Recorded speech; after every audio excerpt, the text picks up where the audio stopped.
The wind in the Dakota Territory did not simply blow. It hunted. It prowled across the endless, undulating seas of yellow grass, searching for any crack in a cabin wall or any gap in a coat collar. It carried the taste of dust and the metallic scent of coming snow, screaming over the flatlands with a voice that sounded like a living thing in pain. To the settlers who clung to the edge of the railroad tracks in the raw, unfinished town of Iron Creek, the wind was a constant reminder that they were intruders here. The land was vast, indifferent, and ready to swallow them whole if their vigilance wavered for even a single heartbeat. Clara Hayes stood in the center of her one-room schoolhouse, the walls vibrating slightly under the assault of a particularly violent gust. The air inside was thick with the smell of chalk dust and the burning wood in the cast-iron stove, but beneath that lay the sour, heavy odor of sickness. "Drink this, William," she said softly, holding a tin cup to the lips of the boy shivering on the bench she had converted into a makeshift cot. "It is willow bark tea. It will help the heat in your blood." The boy, no more than 8 years old, whimpered and turned his head away. His skin was flushed a dangerous crimson, dry like old parchment. Clara did not have the luxury of patience. She set her jaw, a line of stubbornness appearing around her mouth that had become a permanent feature of her face in the last 2 years. She slipped a hand behind the boy's neck, forcing him to sit up just enough to trickle the bitter liquid into his mouth. Supplies were dangerously low. The dark glass bottle of laudanum was empty, and the quinine powder had run out 3 weeks ago. The nearest doctor was a 3-day ride east, assuming the trails were not washed out or buried in drifts.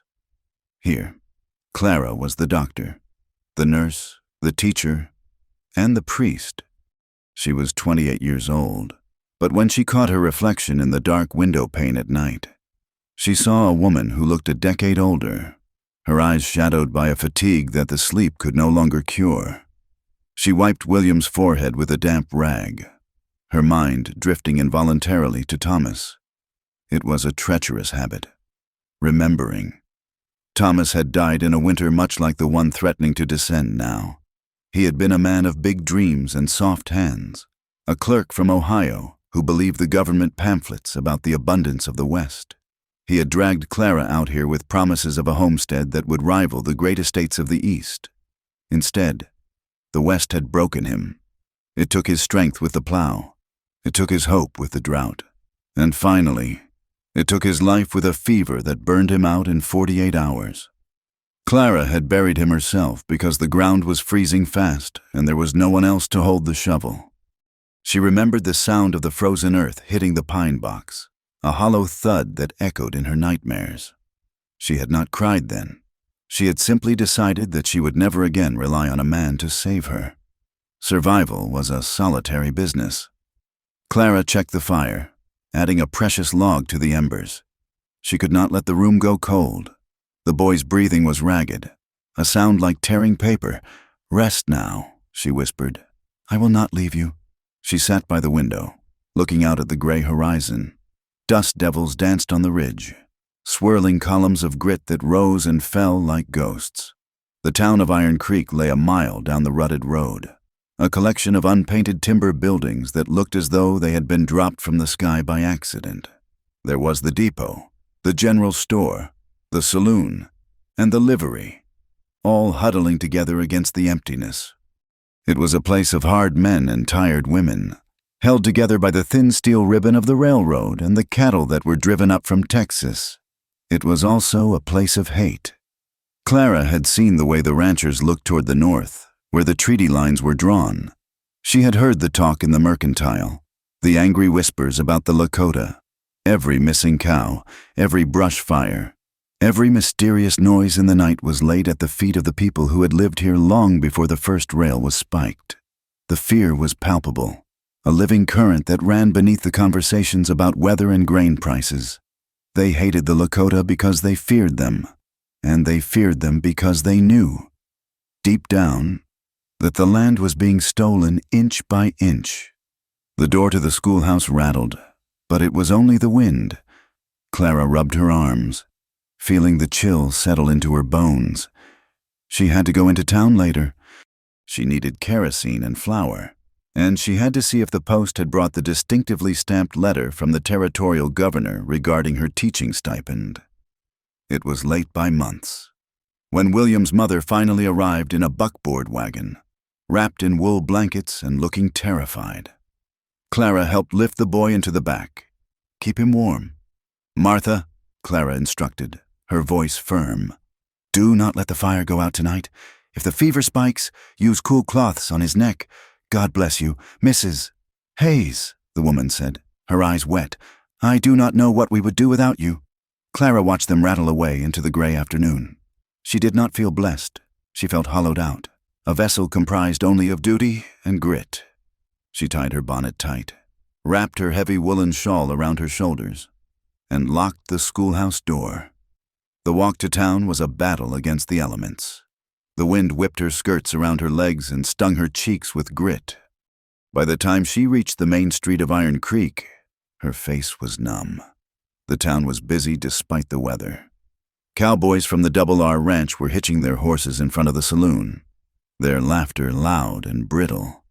A group of soldiers from the nearby fort stood on the boardwalk, smoking tobacco and watching the street with bored, predatory eyes.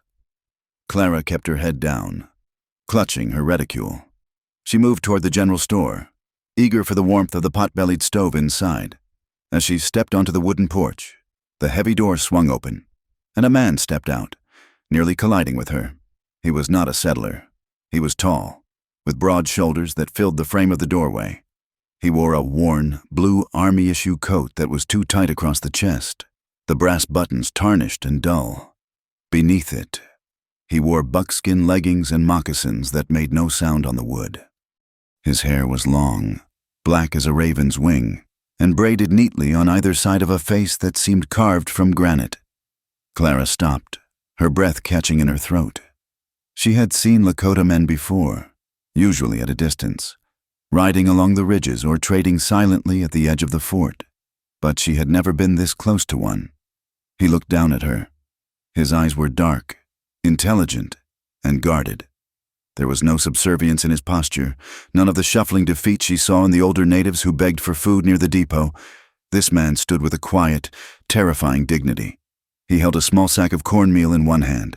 "Excuse me," Clara murmured, stepping aside. He did not move immediately.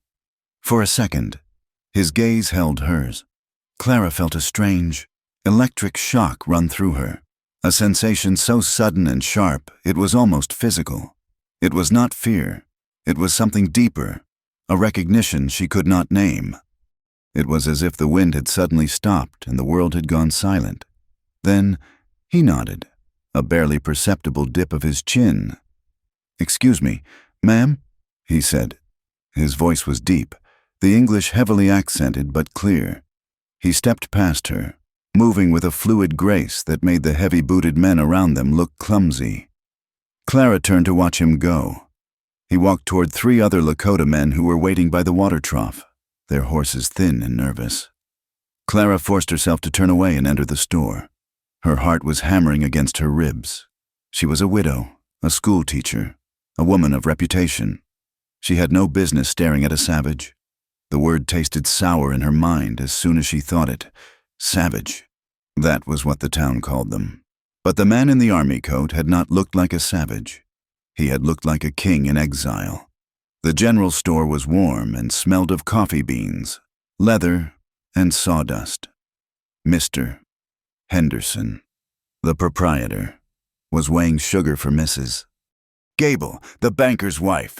Did you see them, Mrs.?" Gable was saying, her voice pitched high with indignation. "Walking right down the main street as if they own the place. It is a disgrace that the colonel allows them off the reservation. They are here to talk about the beef rations," Henderson said, wiping his hands on his apron.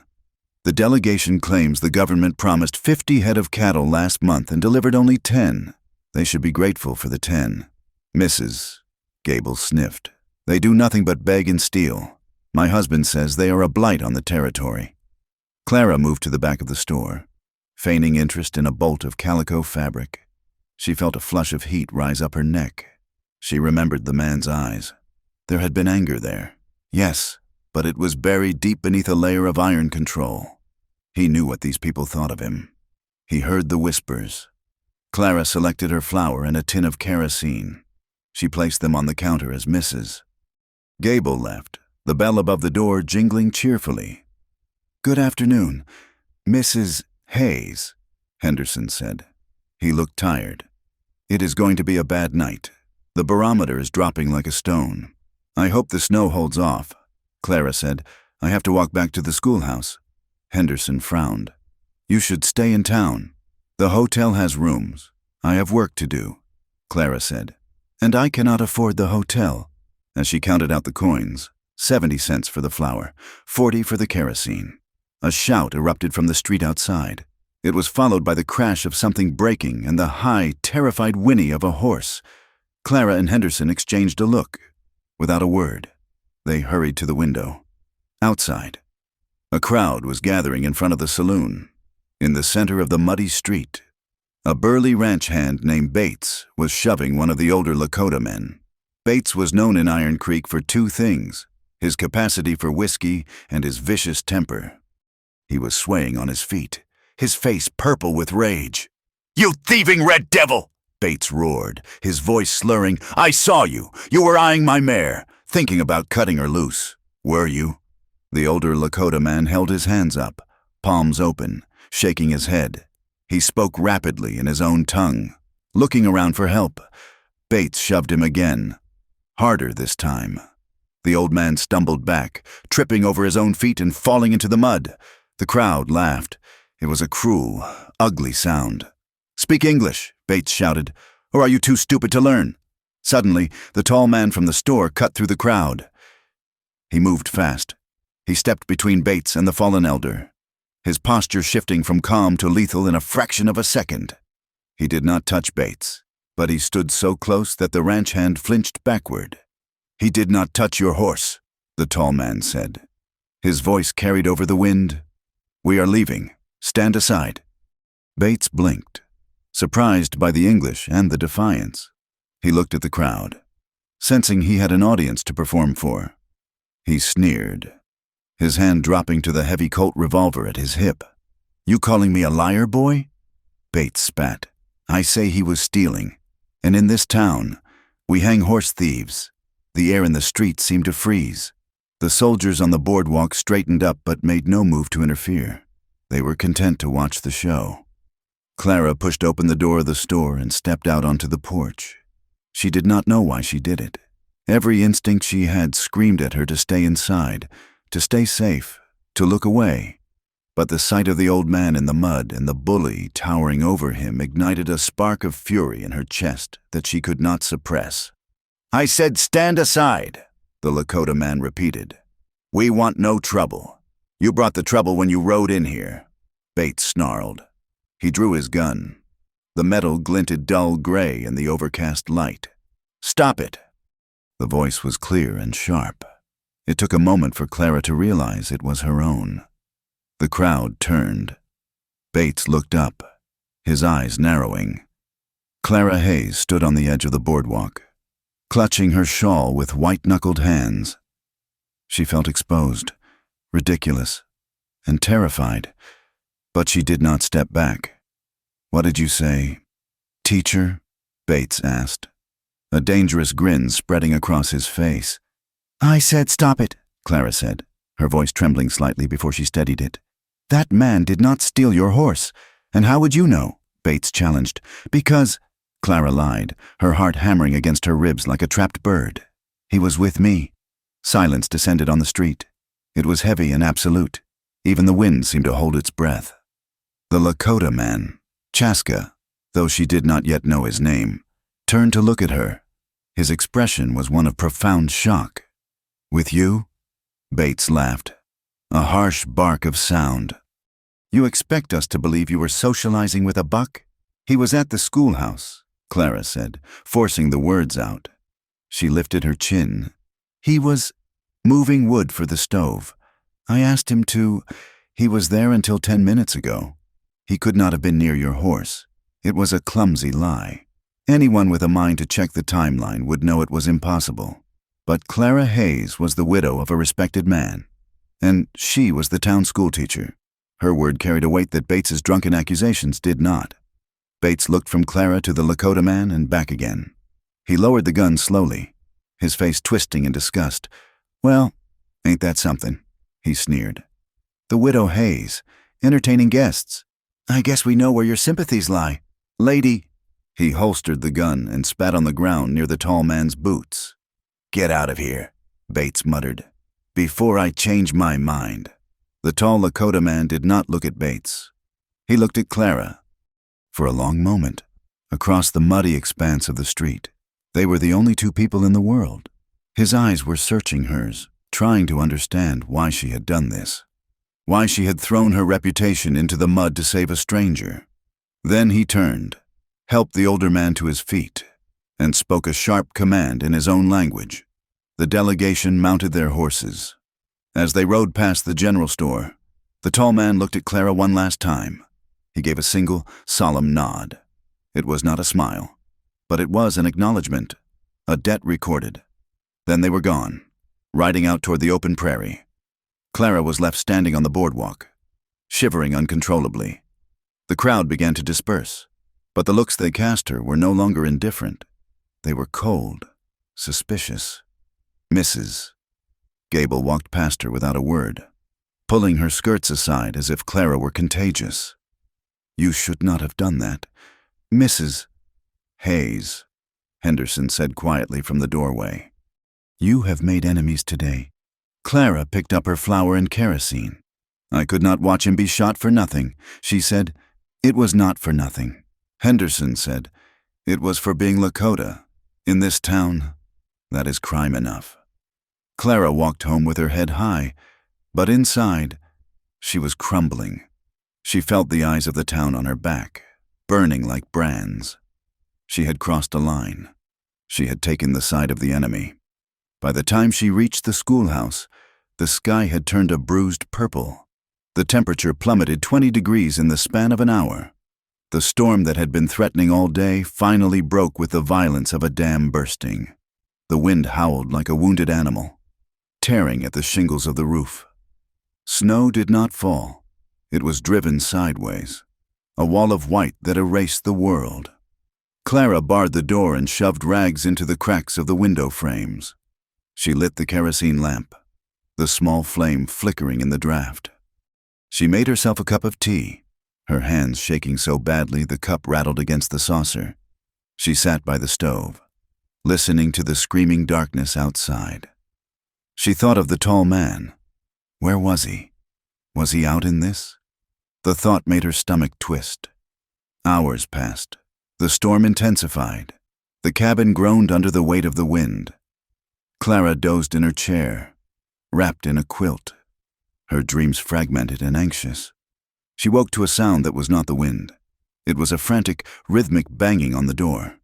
Clara sat up, her heart leaping into her throat. Who would be out in this? Travelers died in storms like this, wandering in circles until the cold stopped their hearts. The banging came again, desperate and heavy. "Help!" a voice cried out. It was muffled by the wood and the wind, high-pitched and female. "Please, help!" Clara grabbed the lantern and the heavy iron poker from the fireplace. She moved to the door, hesitating. It could be a trick. It could be Bates, drunk and looking for revenge.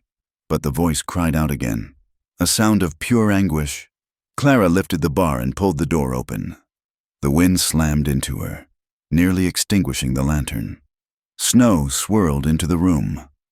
Standing on the step was a figure wrapped in a buffalo robe, crusted with ice. It was a woman. Her face was blue with cold, her eyes wide with terror. She was Lakota. "Please," the woman gasped, her English broken and thick. "My boy, Snake, he is burning. A snake bite? In this weather?" It seemed impossible, but the prairie was full of strange cruelties. Perhaps a rattler had sought the warmth of a lodge or a blanket and had struck when disturbed. "He die," the woman sobbed, grabbing Clara's sleeve. "You medicine woman. I see you fix boy at school. Please." Clara looked out into the white void. To go out there was madness. She could freeze. She could get lost. And if the town found out she was visiting a Lakota camp in the middle of the night, after what happened today, she would be ruined completely. They would drive her out. She looked at the woman's face. She saw the same desperation she had felt when Thomas was dying. The universal, frantic bargaining with God to spare someone you loved. Clara did not think. She acted. "Wait here," she shouted over the wind. She ran to her cupboard. She grabbed her medical bag, a worn leather satchel containing her limited supplies, a lancet, bandages, a small bottle of ammonia, dried echinacea root, and a jar of drawing salve. She pulled on her heavy coat, wrapped her thickest scarf around her face, and pulled on her oversized mittens. "Lead the way," Clara said. The trek to the camp was a nightmare. The woman, whose name Clara did not know, held Clara's hand, pulling her through the drifts. The snow was knee-deep in places. The cold was a physical weight, pressing against Clara's chest, freezing the moisture in her nose. They walked for what felt like miles, though it was likely less than one. Clara kept her head down, focusing on the woman's moccasins breaking the snow in front of her. Finally, shapes emerged from the swirling white, cone-shaped lodges, huddled together in a grove of cottonwood trees near the river. The camp was small, perhaps 5 or 6 teepees. The dogs did not even bark. They were curled in balls under the wagons, buried in snow. The woman led Clara to a lodge near the center. She pushed aside the heavy buffalo hide flap and ushered Clara inside. The sudden warmth and smoke made Clara cough. The teepee was dimly lit by a small fire in the center. The air smelled of sage, wood smoke, and sickness. On a pile of furs at the back lay a small boy, no more than 5 years old. He was thrashing, his skin glistening with sweat despite the bitter cold outside. An older woman sat beside him, chanting softly. She looked up as Clara entered, her eyes narrowing in suspicion. The younger woman, the mother, spoke rapidly in Lakota, gesturing to Clara and the bag. The older woman fell silent, moving aside reluctantly. Clara knelt beside the boy. She unwrapped his leg. The bite was on the calf, 2 angry puncture wounds. The surrounding flesh swollen tight and purple. It was bad. The venom had been in him for hours. She opened her bag. Her hands were clumsy with cold, and she had to rub them together over the fire to get the feeling back. "I need hot water," Clara said, "and clean cloth." She worked through the night. The storm raged outside, shaking the canvas walls of the lodge. But inside, Clara was in her element. She lanced the wound to drain the infection, though she knew sucking the venom out was useless at this stage. She made a poultice of the echinacea and the drawing salve, binding it tight to the leg. She bathed the boy's burning forehead with snow the mother brought in a wooden bowl. She fought the fever with everything she had. She forced fluids down the boy's throat drop by drop. She watched his chest rise and fall, counting the breaths. The mother watched her every move, eyes wide and fearful. They did not speak the same language, but in the dim light of the dying fire, they spoke the language of mothers and healers. When the boy whimpered, Clara shushed him softly. When he shivered, she added her own shawl to his coverings. Hours bled into one another. Clara's back ached. Her eyes burned from the smoke, but she did not stop. Just before dawn, the wind died. The silence that followed was deafening. Clara touched the boy's forehead. It was cool and damp. The fever had broken. His breathing was deep and rhythmic. "He will live," Clara whispered. She looked at the mother and nodded. "He will sleep now." The mother collapsed forward, burying her face in her hands, weeping silently. She reached out and took Clara's hand, pressing it to her forehead. "Thank you," she whispered. "Thank you." Clara stood up. Her legs were stiff. She felt lightheaded with exhaustion. She needed fresh air. "I must go," Clara said, "before the town wakes." She packed her bag and stepped out of the lodge. The world had been transformed. The storm had left the plains covered in a pristine, blinding sheet of white. The sky to the east was bleeding pink and gold, the sun just beginning to crest the horizon. The air was still and bitterly cold. Clara took a step, her boot slipping on a patch of ice hidden beneath the fresh snow. Her legs, weak from the long night of kneeling, gave way. She pitched forward, bracing herself for the hard impact. It never came. Strong hands gripped her arms, stopping her fall. The grip was firm, unyielding, yet surprisingly gentle. Clara gasped, looking up. He was standing there. The tall man from the general store. He was wrapped in a heavy blanket, his hair loose around his shoulders. He looked down at her, his dark eyes wide with disbelief. He looked from her face to the lodge she had just exited, and then back to her. He saw the fatigue etched into her features, the medical bag clutched in her hand. "You," he said. His voice was rough with sleep and shock. Clara regained her balance, her heart pounding a frantic rhythm against her ribs. She was standing in the middle of a Lakota camp, at dawn, held in the arms of the man she had lied to save. "You are the woman from the town," he said, and it was not a question. "You were in my sister's lodge?" Clara nodded, pulling her arms gently from his grasp. She stepped back, wrapping her coat tighter around herself. "Her son was sick," Clara said, her voice shaking in the cold air. "She came for me." "You saved him?" Chaska asked. "I did what I could," Clara said. "The fever has broken." Chaska stared at her. He looked at the white woman who stood shivering in the snow, the woman who had faced down a gunman for him yesterday, and who had walked through a blizzard to save his nephew tonight. The hostility she had seen in the town was nowhere in his face now. There was only a profound, bewildered wonder. "Why?" he asked softly. "Why would you do this?" Clara looked at him. The sun crested the horizon, setting the snow on fire with light. "Because he is a child," she said simply. "And I'm a nurse." She turned to go, but she felt his hand touch her elbow. A light touch, barely there, but it stopped her in her tracks. "Wait," Chaska said. "The snow is deep. You cannot walk back alone." Clara looked back at him. The golden light caught the sharp angles of his face. "I will take you," he said. And in the silence of the winter morning, with the world white and new around them, Clara knew that her life had just changed irrevocably.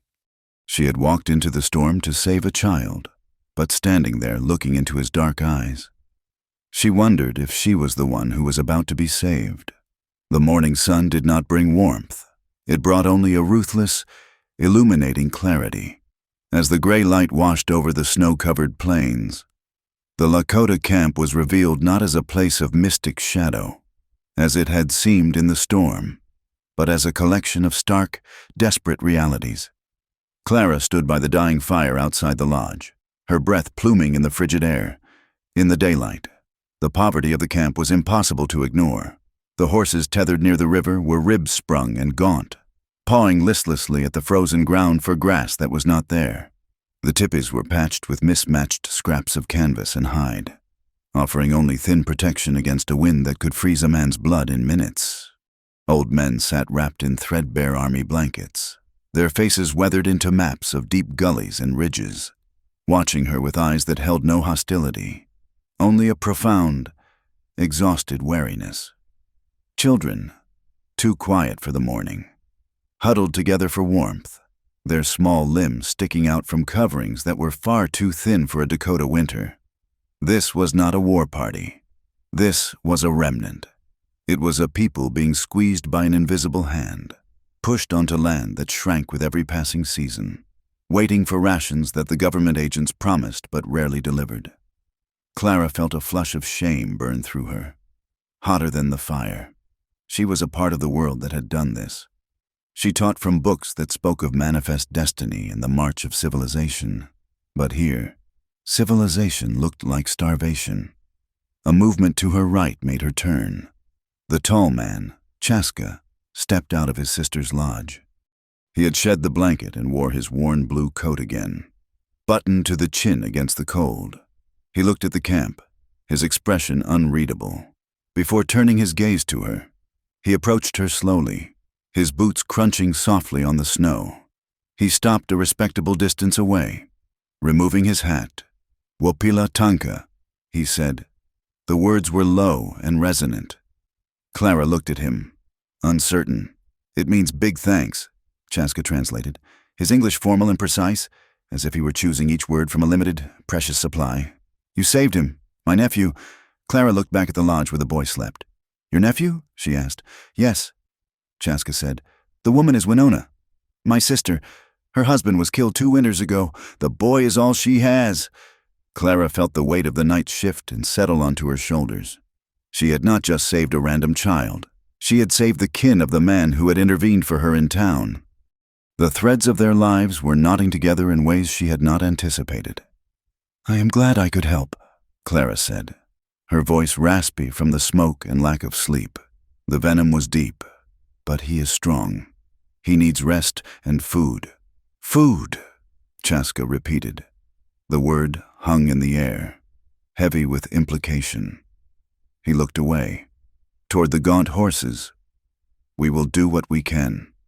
As they stood there, an elder walked past, leaning heavily on a willow staff. He stopped and looked at Clara. His gaze was sharp, dissecting. He said something to Chaska in Lakota, his tone harsh and biting. Chaska replied calmly, but firmly. The old man spat on the ground near Clara's boots, not quite at her, but close enough to send a message, and walked on. "Do not mind him," Chaska said quietly. Though his jaw was tight, he remembers the time before the forts.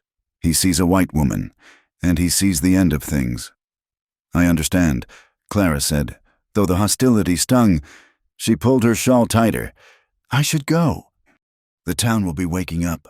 Chaska looked at the horizon. The sky was a pale, hard blue, and the wind was picking up again, whipping the loose snow into stinging clouds.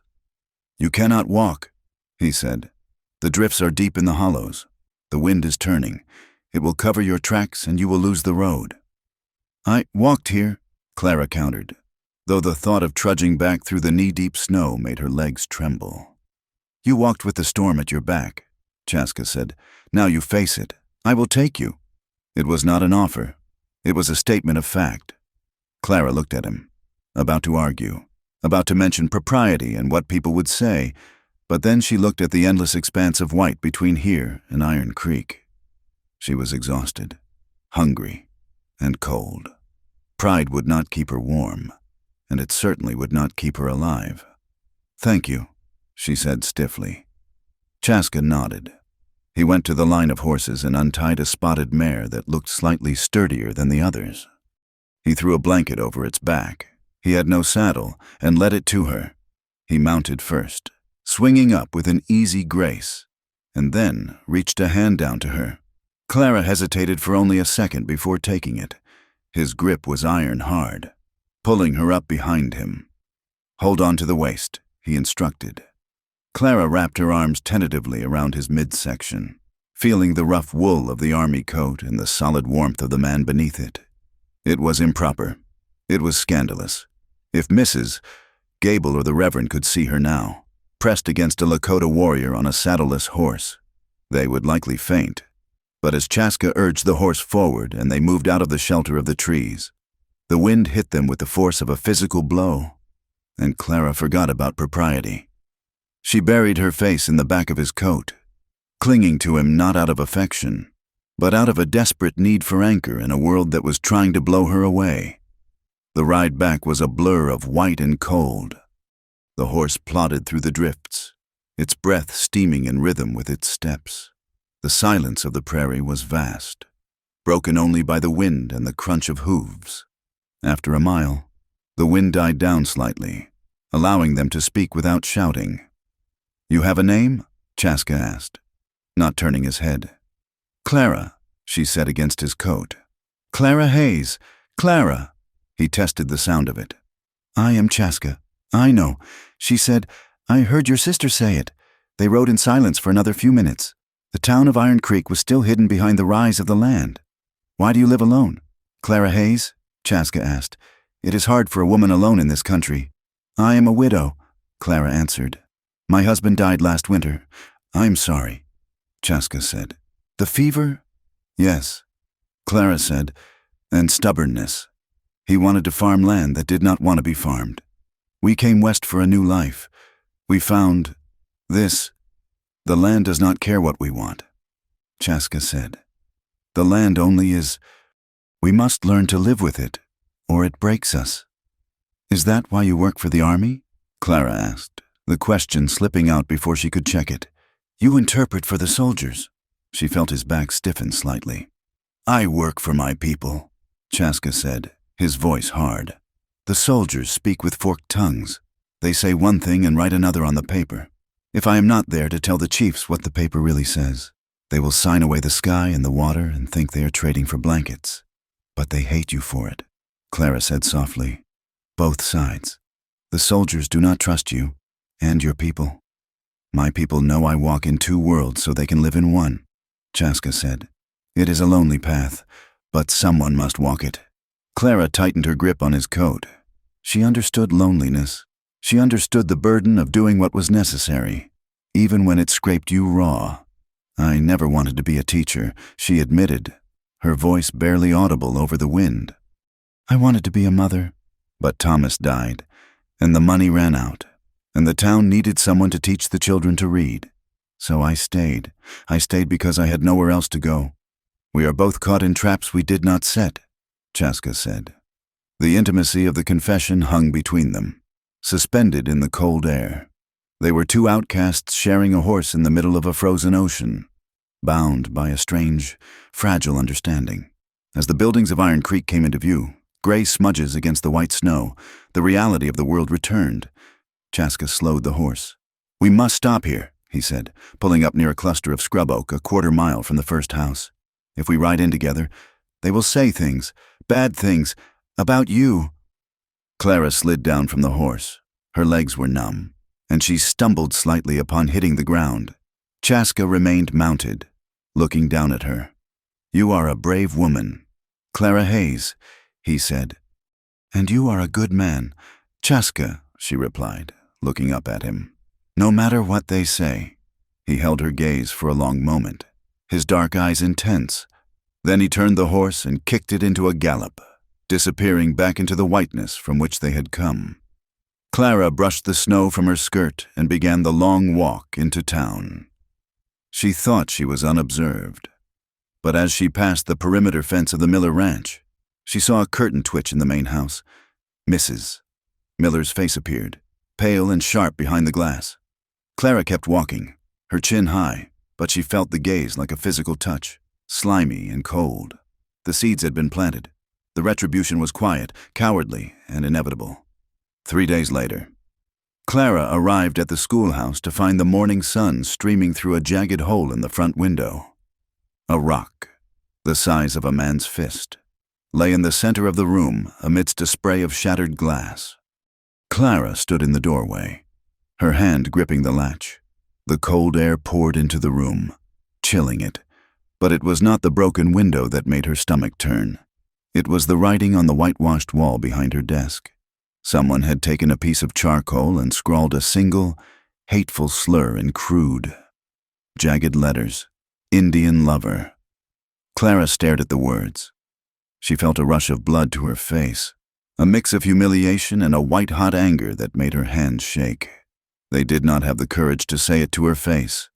They waited until night, until the darkness hid them, to strike at a woman who spent her days teaching their children to read the Bible.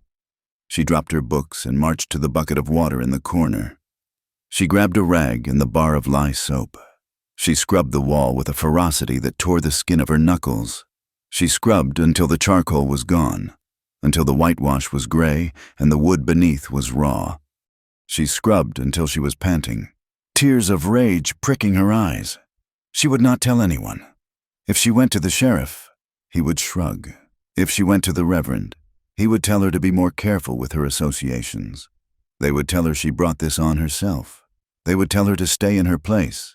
So she swept the glass, nailed a piece of oilcloth over the broken pane, and rang the bell for school to begin. When the children filed in, William among them, looking pale but healthy, she smiled at them. She taught them their sums and their letters. But every time she looked at the oilcloth flapping in the wind, her heart hardened a little more. Later that afternoon, Chaska rode past the schoolhouse. He was on his way to the fort, dressed in his army coat. He did not stop, but he slowed his horse. His sharp eyes caught the oilcloth over the window. He saw the faint, scrubbed-out shadow on the wall through the open door. He looked at Clara, who was standing on the step, watching the children leave. He did not wave. He did not speak, but his jaw set in a grim line, and his eyes darkened. He understood. She was paying the price for the life of his nephew. The debt he owed her had just grown heavier. The winter ground on, relentless and cruel.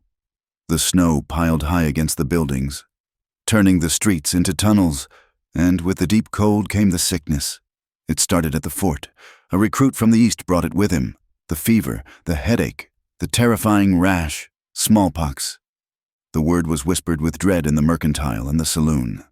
It was the specter that haunted the frontier, a killer that did not care about treaties or property lines. The fort commander, Colonel Bragg, declared a quarantine, but the post surgeon was drunk half the time, and the infirmary was overwhelmed within days. They needed hands. They needed anyone who knew how to bind a wound or cool a fever. A soldier came to the schoolhouse on a Tuesday morning. "Mrs. Hayes," he said, twisting his hat in his hands, "the colonel requests your presence. We have men down, and the surgeon cannot manage. We heard you have a knack for nursing." Clara did not hesitate. She dismissed the children, telling them to go straight home and stay there. She packed her small bag and followed the soldier to the fort. The infirmary was a long, low building made of rough-hewn logs. The air inside was stifling, thick with the smell of unwashed bodies, carbolic acid, and the metallic tang of blood. Cots were lined up almost touching one another. It was not just soldiers. In the back corner, separated by a thin curtain, were 4 Lakota men, prisoners who had been brought in for questioning about cattle theft and had fallen ill while in the stockade. Clara set to work immediately. She washed faces, changed soiled linens, and spooned broth into mouths that were too weak to open. She worked with a mechanical efficiency, shutting off the part of her mind that wanted to recoil from the suffering. She was not the only one working. Chaska was there. The army did not trust him to fight, but they were happy to use him to translate the groans of the dying prisoners and to haul water and wood. He moved through the crowded room with silent strength, lifting men who were too heavy for Clara, holding them down when the delirium took them. They worked in a rhythm, side by side. They did not speak much. There was no time, but they moved around each other like a single entity. When Clara reached for a basin, Chaska was there to hand it to her. When Chaska needed a fresh bandage, Clara had it ready before he asked. The heat in the room was oppressive. The pot-bellied stove was glowing red in the corner, and the sheer number of bodies made the air heavy and wet. Clara was moving between the cots, carrying a basin of water. Her foot caught a slick patch on the floorboards. Spilled water, or perhaps something worse. Her boots lost their purchase. She flailed, the basin tipping, ready to crash to the floor. A strong arm wrapped around her waist, arresting her fall instantly. She gasped, dropping the basin with a clang that was lost in the general din of the room. She was pressed hard against a solid chest. She looked up. Chaska had caught her. His arm was a band of iron around her waist, pulling her tight against him to keep her upright. For a second, the world narrowed down to the point of contact. She could feel the heat of his body through his shirt. She could smell the wood smoke and sage that seemed to cling to his skin, cutting through the hospital reek. "Careful," he murmured, his face inches from hers. "The floor is treacherous." Clara's hands were resting on his chest. Her fingers splayed against the rough wool of his shirt. She could feel the slow, steady beat of his heart beneath her palm. She looked into his eyes and saw a flash of something raw and unguarded, a hunger that mirrored the sudden, twisting lurch in her own stomach. They stood there for a heartbeat too long. A soldier on a nearby cot groaned, and the spell broke. Clara pulled back, breathless, her face flaming. She smoothed her apron, refusing to look at the other soldiers to see if they had noticed. "Thank you," she whispered. Chaska nodded, his face returning to its impassive mask, but his eyes lingered on her for a second before he turned back to his work. 2 hours later, the chaos had subsided slightly. The worst cases were sedated or sleeping. Clara retreated to the small supply room at the back of the infirmary to prepare more bandages. It was a cramped space, filled with crates and barrels, used as a secondary treatment area for overflow. She was tearing strips of muslin from a bolt of cloth. She was tired, her movements clumsy. She leaned against a sturdy oak table to steady herself as she ripped the fabric. A sharp, searing pain shot up her thigh.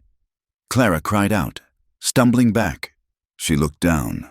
A jagged, splintered piece of wood jutting from the rough-hewn leg of the table had caught her skirt and the flesh beneath it. It had torn through the fabric and sliced deep into the soft skin of her outer thigh. She hissed in pain, lifting her skirt slightly. The blood was already welling up, dark and fast, soaking the white muslin of her petticoats. It was a deep gash, ugly and jagged. Mrs. Hayes? Chaska stood in the doorway. He had heard her cry. He took in the scene in an instant, Clara gripping the table, her face pale, the blood beginning to bloom on her skirt. He was at her side in 2 strides. "Let me see," he said. "It is nothing," Clara said quickly, trying to pull her skirt down. "Just a scratch. I can tend to it. It is bleeding through the wool." "Clara," Chaska said, his voice dropping the formality. "It needs to be cleaned and stitched, if the infection takes it in this place." He did not finish the sentence. They both knew the risks. Gangrene, blood poisoning. In a room full of sickness, an open wound was a death sentence. "I can do it myself," Clara insisted, though her hands were shaking. "You cannot reach it to stitch it properly," Chaska said. He looked around the small room. He kicked the doors shut with his heel, closing them off from the main ward. "Sit on the table," he commanded. Clara looked at him. His face was set in stone, professional and determined, but his eyes were burning. "Chaska," she began. "Sit," he repeated. He gripped her waist again, his hands large and warm. He lifted her effortlessly, hoisting her onto the edge of the heavy oak table. Clara gripped the edges of the wood, her knuckles white. She felt utterly exposed. Chaska moved between her knees. The position was so intimate, so flagrantly improper, that Clara felt dizzy. He reached for the basin of clean water and the bottle of carbolic acid on the shelf. He threaded a needle with steady hands. Then he looked at her. "I must see the wound," he said quietly. Clara nodded, her throat tight. She gripped the fabric of her skirt. "Don't move," he said. His voice was low, a rumble in his chest that she felt in her own bones. He reached out. His hands were gentle, respectful, but firm. He lifted the heavy wool of her skirt, pushing up the layers of petticoats until the white skin of her thigh was exposed. The air in the small room seemed to vanish. The silence was heavy, charged with the electricity of a storm about to break. Chaska stared at the wound, but Clara saw his eyes flick briefly to the curve of her leg, the pale skin contrasting with his dark hands. His jaw tightened, a muscle jumping in his cheek. He was a man, and she was a woman. And in this small, enclosed space, the laws of the territory meant nothing. He dipped a cloth in the water and acid. "This will burn." He pressed the cloth to the cut. Clara gasped, her back arching, her hands gripping his shoulders instinctively to brace herself against the pain. "Easy," he murmured. "Easy." He cleaned the blood away. His fingers grazed her skin, rough calluses against velvet softness. Every touch sent a jolt through Clara that had nothing to do with pain. It was a fire, starting in her belly and spreading to her fingertips. She looked down at his bent head, the glossy black braids, the strong line of his neck. She had never been this close to a man since Thomas, and even with Thomas, it had never felt like this dangerous, consuming heat. Chaska began to stitch. He worked quickly, his concentration absolute, but Clara could hear his breathing. It was ragged, controlled with effort. He was affecting her, she knew, but she was affecting him too. He was touching a white woman, a forbidden creature, and doing it with a tenderness that defied everything his world told him about hers. Clara watched him. She felt vulnerable, her legs parting for him to work, her skirt hiked up, her blood on his hands. But she did not feel afraid. She felt safe, paradoxically, impossibly safe. She sensed that this man would kill to protect her. "Done," Chaska whispered. He tied off the thread and snipped it with a small knife. He took a clean bandage and wrapped it around her thigh, his hands lingering for a fraction of a second too long on the warmth of her leg. He smoothed her skirt back down, covering her. He stepped back abruptly, as if the proximity had suddenly become physically painful. He turned away, washing his hands in the basin with violent, scrubbing motions. Clara sat on the table, trembling. The pain in her leg was a dull throb now, overshadowed by the pounding of her heart. Chaska turned back to face her. His chest was heaving slightly. His eyes met hers, and the mask was gone entirely. There was no translator, no schoolteacher, just a man and a woman in a room that felt too small to contain what had just happened. They stared at each other, the air crackling between them. They both knew that something fundamental had shifted. A line had been crossed, not on a map, but in the blood. They could not acknowledge it. To speak of it would be to give it power, and to give it power would be to invite destruction. In this world, a love like this was not a romance. It was a death warrant. "You should rest," Chaska said, his voice hoarse. Clara slid off the table, her leg held. She stood before him, looking up into his face. "Thank you, Chaska," she said. He did not reply. He simply looked at her, memorizing her face, before he turned and opened the door, letting the noise and the smell of the infirmary rush back in, drowning out the silence of what they almost said. Spring in the Dakota Territory did not arrive with the gentle unfolding of flowers or the soft warble of songbirds. It arrived like a brawler, violent and messy, tearing the white shroud of winter away to reveal a world of sucking mud and swollen, roaring rivers. The snowmelt cascaded down from the distant Black Hills, turning dry gulches into torrents that could sweep a wagon away in the blink of an eye. The earth, frozen hard as iron for months, softened into a mire that pulled boots from feet and trapped wagon wheels to the axles. Clara Hayes waged a daily war against this thaw in the small patch of ground behind her schoolhouse. She had planted early peas and radishes, optimistic foolishness born of a few days of sunshine. But the weather had turned on her. A sudden, vicious cold snap had crystallized the dew on the tender green shoots, turning them black and brittle. Clara knelt in the mud, her skirts gathered up and pinned, heedless of the damp seeping through the heavy fabric at her knees. She was trying to cover the remaining seedlings with straw and burlap, her hands red and stiff with cold. It was a small thing, a vegetable patch, but to Clara, it was a battle line. If she could make something grow in this hostile earth, if she could coax life out of the mud, then perhaps she belonged here. Perhaps she was not just a ghost haunting her own life, waiting for the wind to blow her away like it had Thomas. She packed the straw tight around a struggling pea vine. "You will live," she whispered fiercely to the plant. "You have no choice." The sound of a horse splashing through the muck on the road made her look up. It was Mrs. Miller, the rancher's wife, riding in a buckboard wagon driven by her sullen son. Mrs. Miller's face, framed by a severe bonnet, turned toward Clara. There was no wave, no nod of neighborly recognition. Instead, Mrs. Miller's eyes narrowed, her mouth thinning into a line of disapproval so sharp it could have cut glass. She stared at Clara for a long moment, then deliberately turned her head away, staring rigidly ahead as the wagon lurched toward town. Clara sat back on her heels, wiping a smear of mud from her cheek. The coldness of the interaction stung worse than the wind. It had been happening more often lately. Silence where there used to be greetings. A sudden hush falling over the general store when she entered. The town of Iron Creek was small, and boredom was a fertile soil for gossip. They had seen things. They had seen Chaska walking her to the perimeter of the fort after her shifts at the infirmary. They had seen her cutting across the open prairie toward the Lakota encampment instead of sticking to the main road.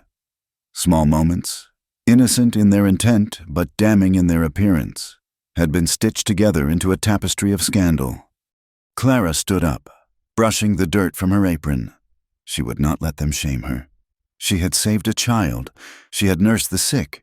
She had done nothing wrong. But as she walked back into the schoolhouse, the emptiness of the room felt louder than usual. 2 days later, the isolation took a formal shape. Reverend Caldwell knocked on the schoolhouse door just as Clara was sweeping out the dust of the day. He was a tall, gaunt man with eyes that always seemed to be counting sins. He held his hat in his hands, his knuckles bony and white. "Mrs. Hayes," he said, his voice smooth and dry like old paper. "May I have a moment of your time?" "Of course, Reverend," Clara said, leaning the broom against the wall. "Please, come in. I can put the kettle on. No tea, thank you." The Reverend said he did not sit. He stood by the teacher's desk, running a finger along the spine of a primer. "I am here on a matter of concern for the flock."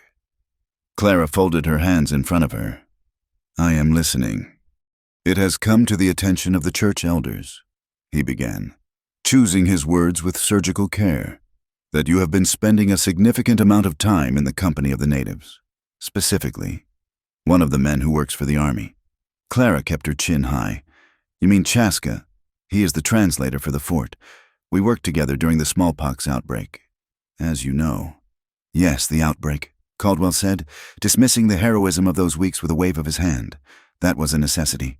But the crisis has passed, Mrs. Hayes. And yet the association continues. He is a decent man," Clara said, her voice tightening. "And his family has suffered greatly. I check on his nephew.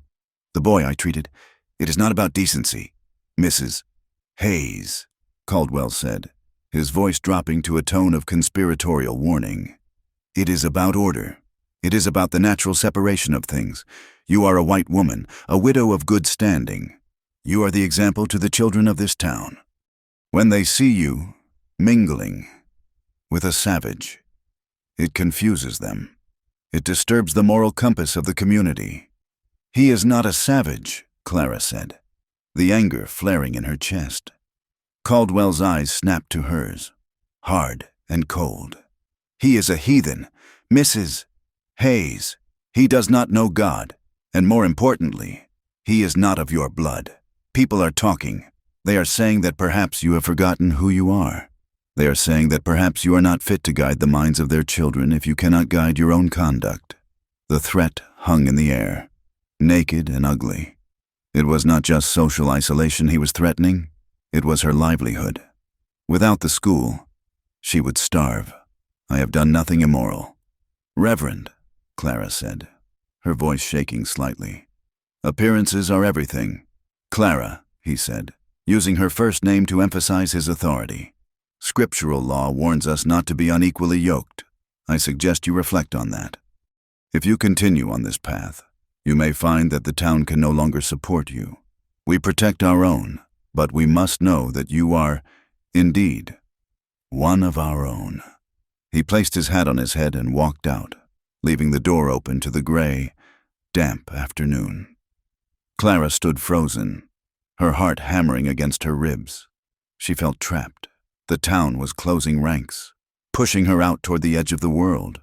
While Clara fought battles of reputation, Chaska was fighting a battle for survival. The mud of the spring made the roads impassable for heavy wagons, delaying the government rations that were already months late. Hunger was becoming a constant companion in the Lakota camp. But a more dangerous hunger was growing in the valley, the hunger of Amos Rigg. Rigg was a cattleman of the new breed. He did not drive herds. He built an empire. He was a heavy man with a red face and eyes buried in flesh, but his mind was sharp and ruthless. He wanted the valley where the Lakota had set their winter camp. It was sheltered, with good water and grass that greened early. The trouble began with a fire. A barn on the edge of Rigg's property went up in flames one night, painting the low clouds orange.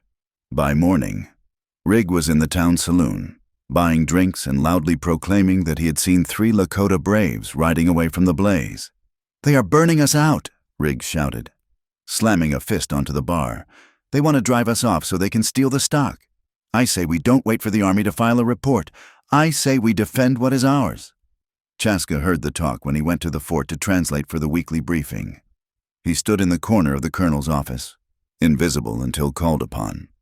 He watched Colonel Bragg, a tired man who just wanted his pension, nod wearily as Riggs shouted about depredations. But Chaska also saw the other man in the room, Lieutenant Hayes.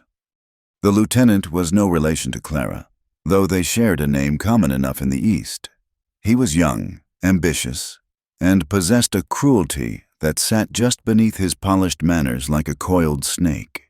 He hated the frontier, and he hated the Lakota, whom he viewed as an obstacle to his promotion. He listened to Riggs with a gleam in his eye.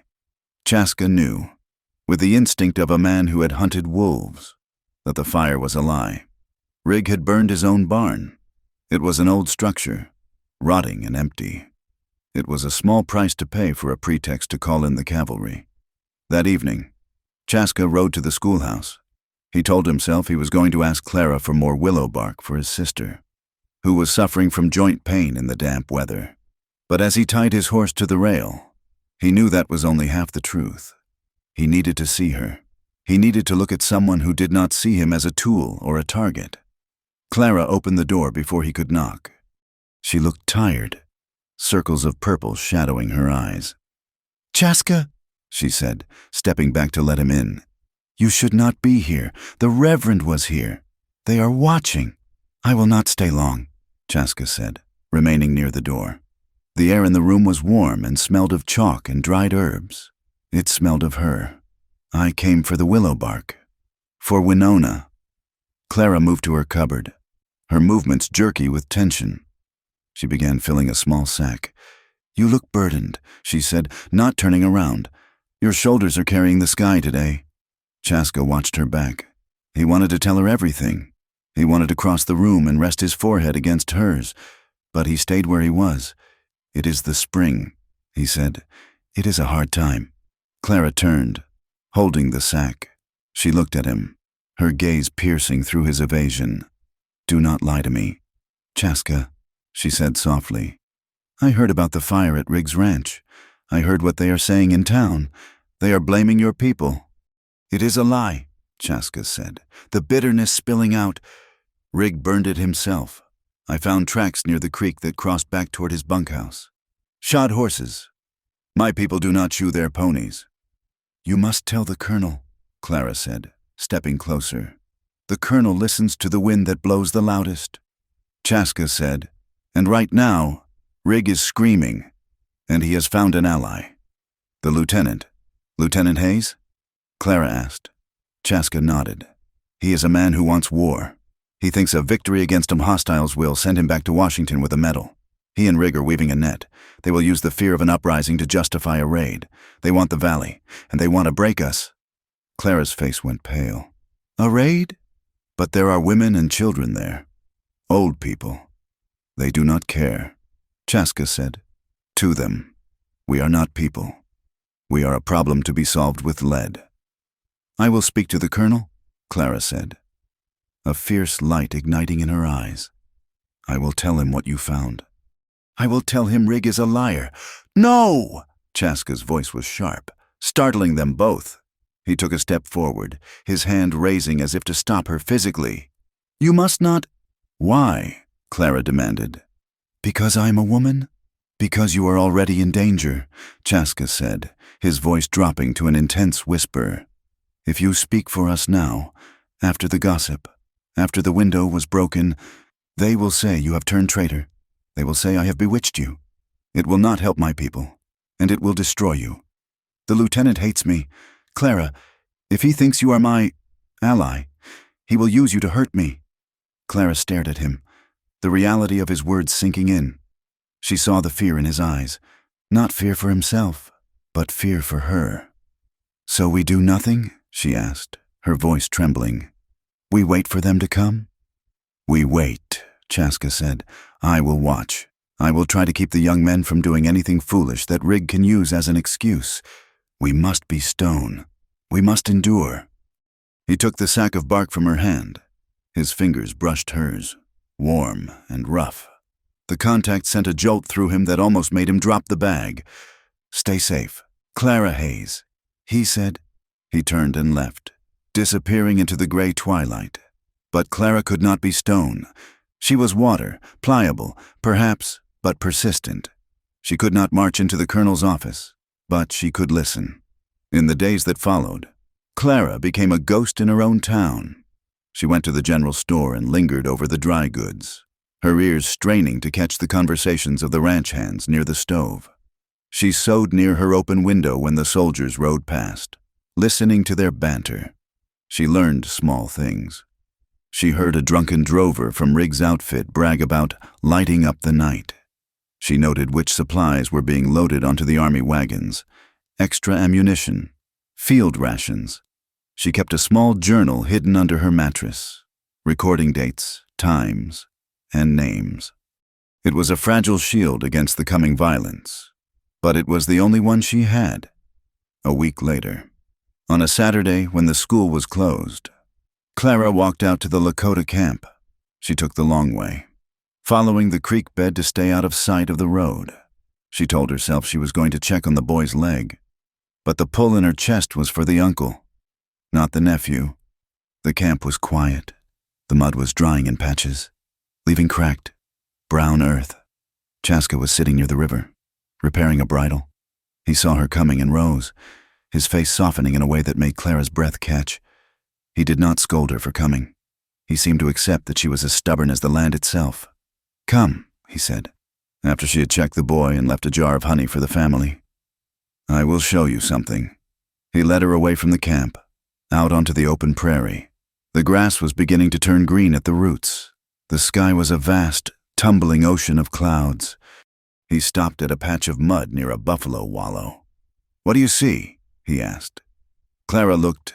"Mud," she said, "and some grass." Chaska smiled, a rare, fleeting expression that lit up his eyes. "Look closer," he said. He pointed a long finger at a faint depression in the earth.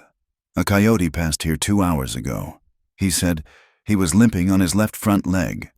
See how the print is lighter?" Clara leaned in, squinting.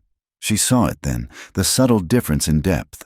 "And here," Chaska said, gesturing to a broken stem of sagebrush. "A hawk struck a rabbit. See the drag marks, the struggle?" Clara looked at the chaos in the dirt, the story written in dust and violence. "How do you know it was 2 hours ago?" she asked. "The mud at the edge of the track has begun to dry, but the center is still wet."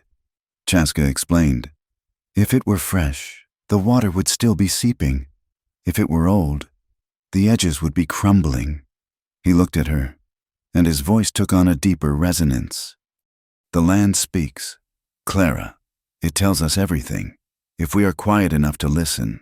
The white men look at the land and see lines on a map. They see what they can take. We look at the land and see our relatives. We see the past and the future written in the grass." Clara looked out at the horizon. For the first time, the emptiness did not feel lonely. It felt full. It felt alive. "You love this land," she said softly. "It is my blood," Chaska answered. "And my blood is the land. We cannot be separated. That is why Rig will never understand. He thinks he can buy it or steal it, but you cannot own the wind."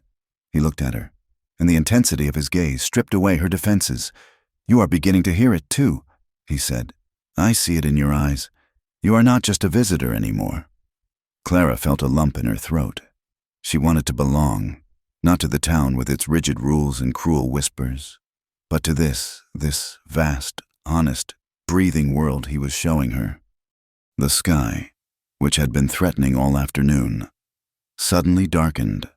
A low rumble of thunder rolled across the plains, vibrating in the soles of their boots. The temperature dropped sharply. "We must go," Chaska said, looking up.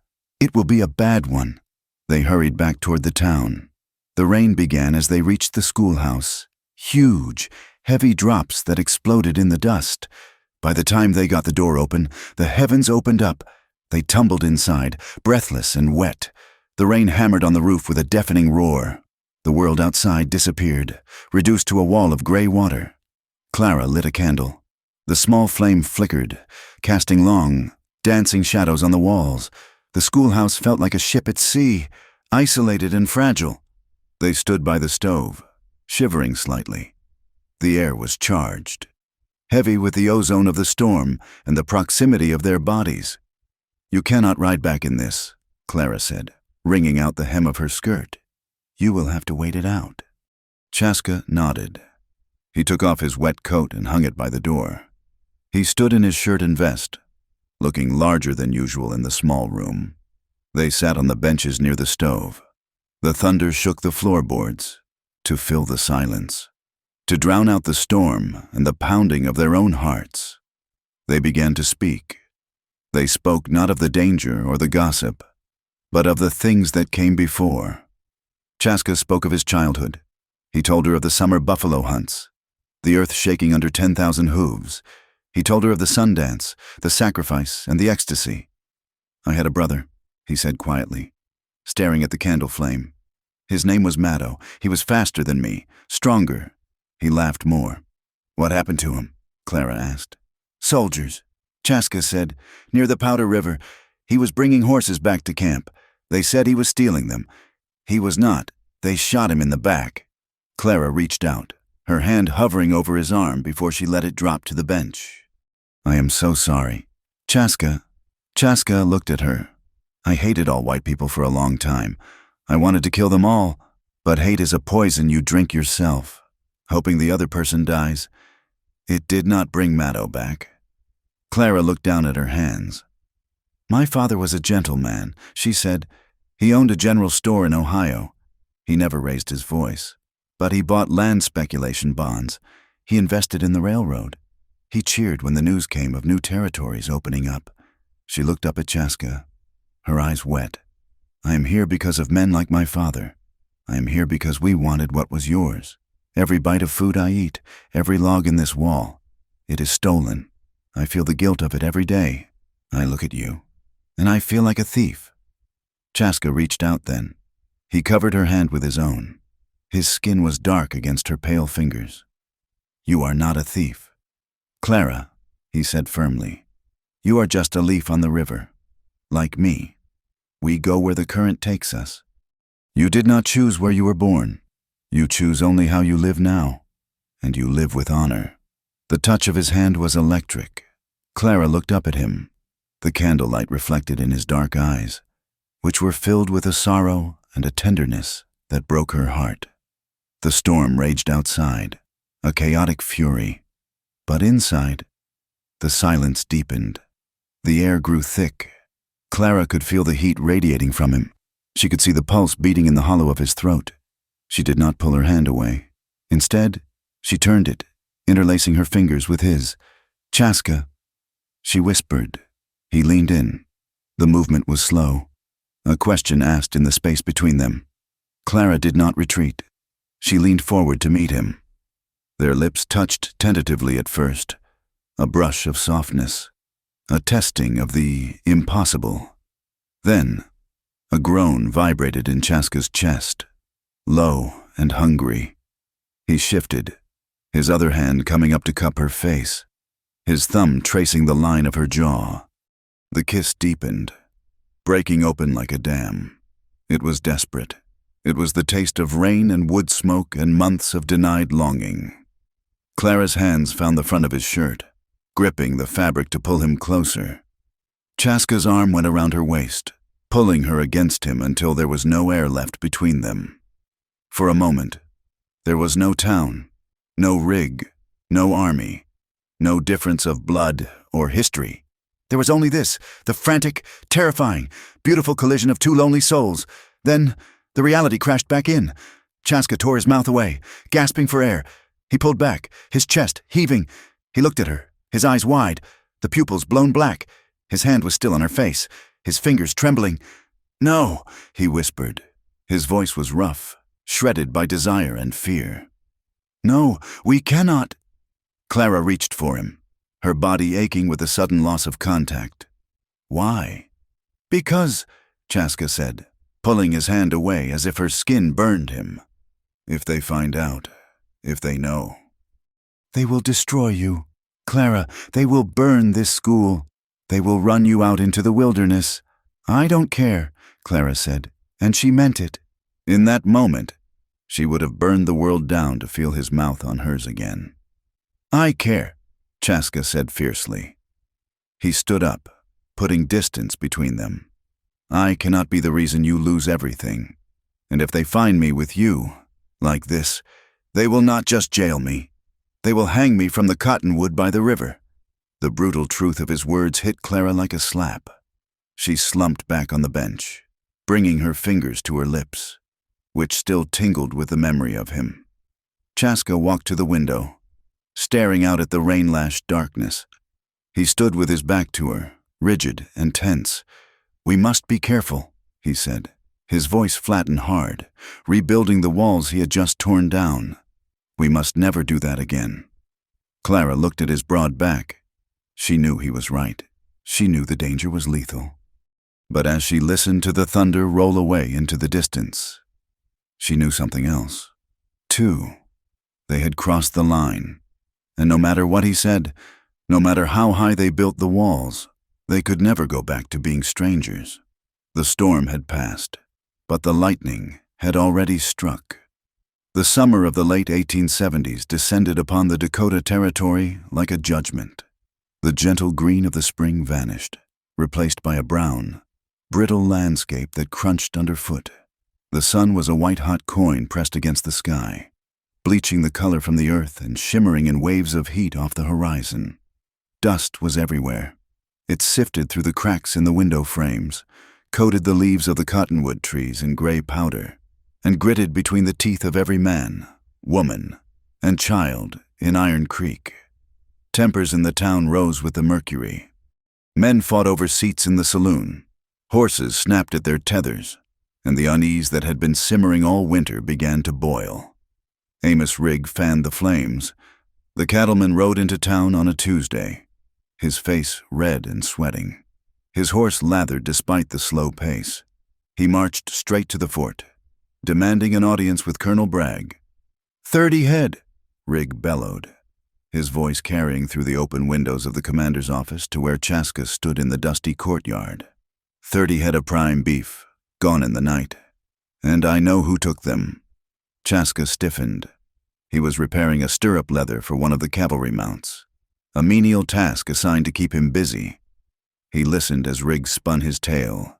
The cattleman claimed to have seen tracks, unshod ponies, driving the herd north toward the river where the Lakota were camped. It was a clumsy lie. Chaska knew the ground near Rigg's pasture. It was baked hard as stone. It would take an expert tracker to read sign there, and Rigg could barely track a wagon on a muddy road. Furthermore, the Lakota hunters had been ranging south, not east, following the thinning buffalo herds. They had no use for Rigg's slow, fat cattle when the deer were moving, but truth mattered little in the heat. Colonel Bragg, wiping his forehead with a damp handkerchief, looked at Rigg. "Are you certain, Mr. Rigg?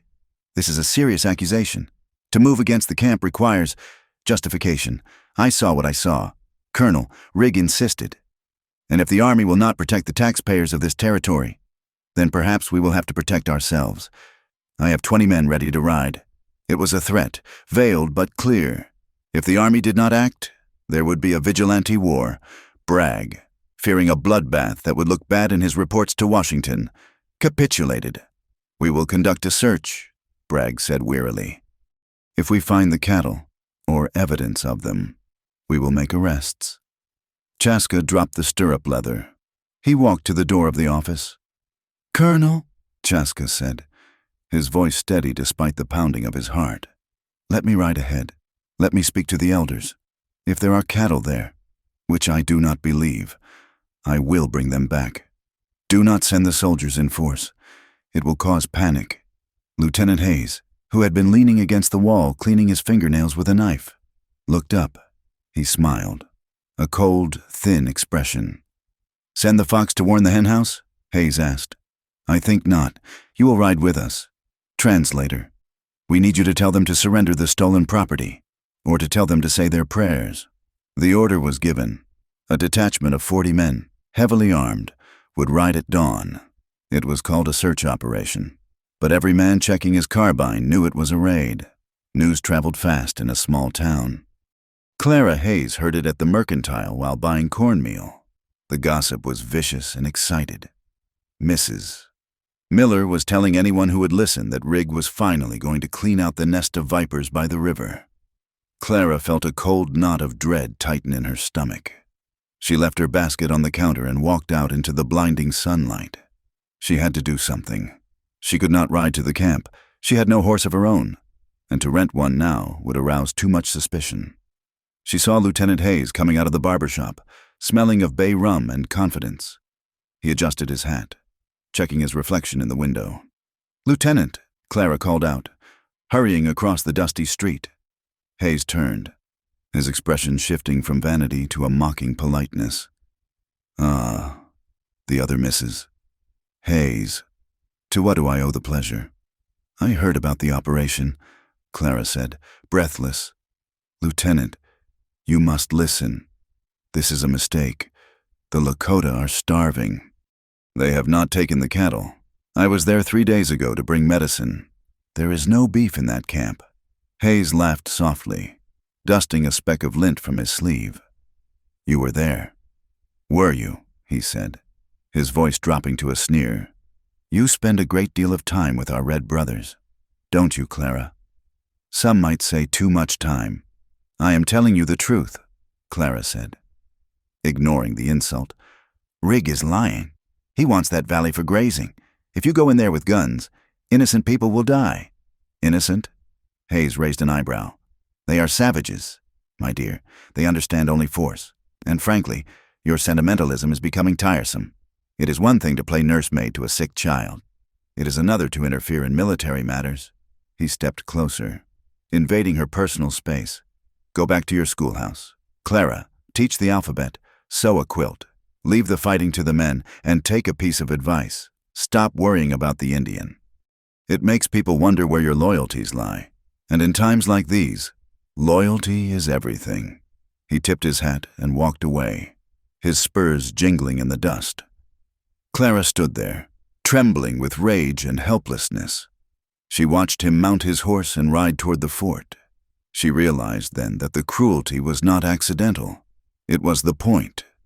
The raid began at high noon, when the sun was directly overhead, stripping away all shadows. The soldiers crested the ridge above the Lakota camp, a long blue line against the brown grass. Chaska rode near the front, flanked by 2 privates who had been ordered to watch him. His chest felt constricted, as if an iron band were tightening around his ribs. He looked down at the camp. It was peaceful. Women were scraping hides near the river. Children were playing a game with sticks and a hoop.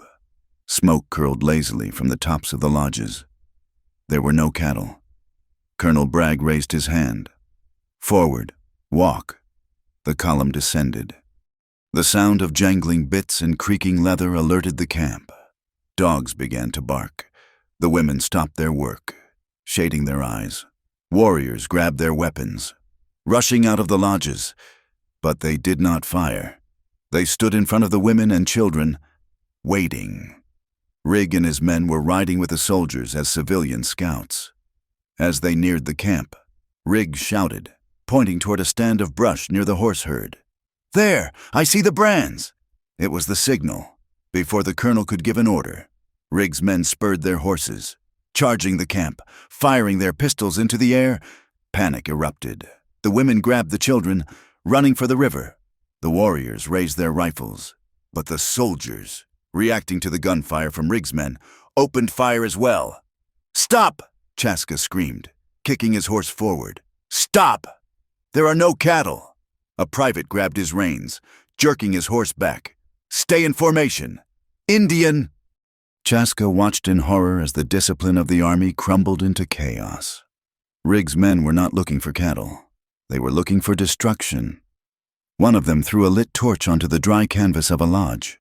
The fire caught instantly, roaring up the side of the teepee. The wind carried the sparks. Within seconds, 3 lodges were burning. The screams of the women cut through the crackle of rifle fire. Chaska saw his sister, Winona, stumble out of her burning lodge, dragging her son. She fell, choking on the smoke. "Winona!" Chaska roared, He drove his heels into his horse's flanks. The animal surged forward, breaking the private's grip on the reins. Chaska galloped through the confusion, dodging a soldier who swung a saber at him. He reached his sister, leaping from the saddle while the horse was still moving. He grabbed Winona, hoisting her up. He grabbed the boy, tucking him under his arm. "Run to the river," he shouted in Lakota. "Go into the willows." As he pushed them towards safety, a shot rang out, close and loud. Chaska turned, 10 yards away.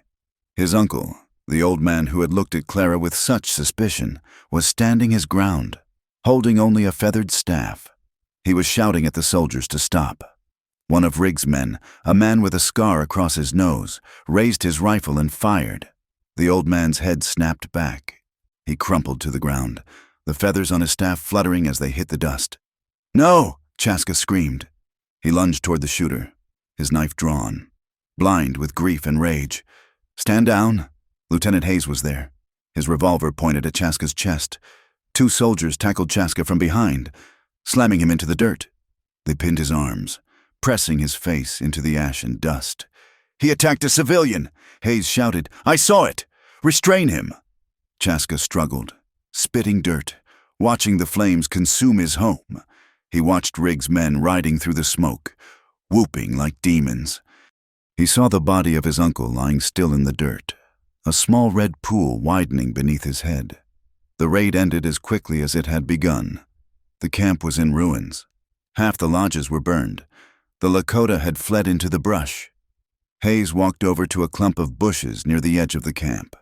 He reached in and pulled out a fresh cowhide, branded with Riggs' mark. "Look at this." "Colonel," Hayes said, holding up the bloody skin. "They butchered the evidence. It was fresh, too fresh. The blood was still wet. It had been planted there, likely by one of Riggs' men during the charge." Chaska, dragged to his feet by the soldiers, stared at the hide. "You brought that with you," he spat, his voice shaking with fury. "Silence!" Hayes struck him across the face with the back of his gloved hand. The ride back to the fort was a funeral procession. Chaska was not bound, but he was surrounded. He rode with his head up, refusing to show pain, but inside, he was burning hotter than the fires in the valley. At the fort, Colonel Bragg sat behind his desk, looking pale. He knew the raid had gone wrong. He knew an unarmed elder had been killed. "We recovered evidence of the theft," Hayes said, placing his report on the desk. "The hostiles resisted. Casualties were unavoidable." Chaska stood in the corner, blood drying on his lip. "It is a lie," Chaska said. His voice was low, filling the room.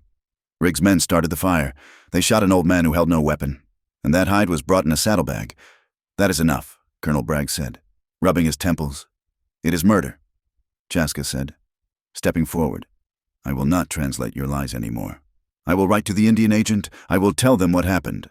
Hayes turned to Chaska, his eyes narrowing. "You are walking a dangerous line. Scout, you are an employee of the United States Army.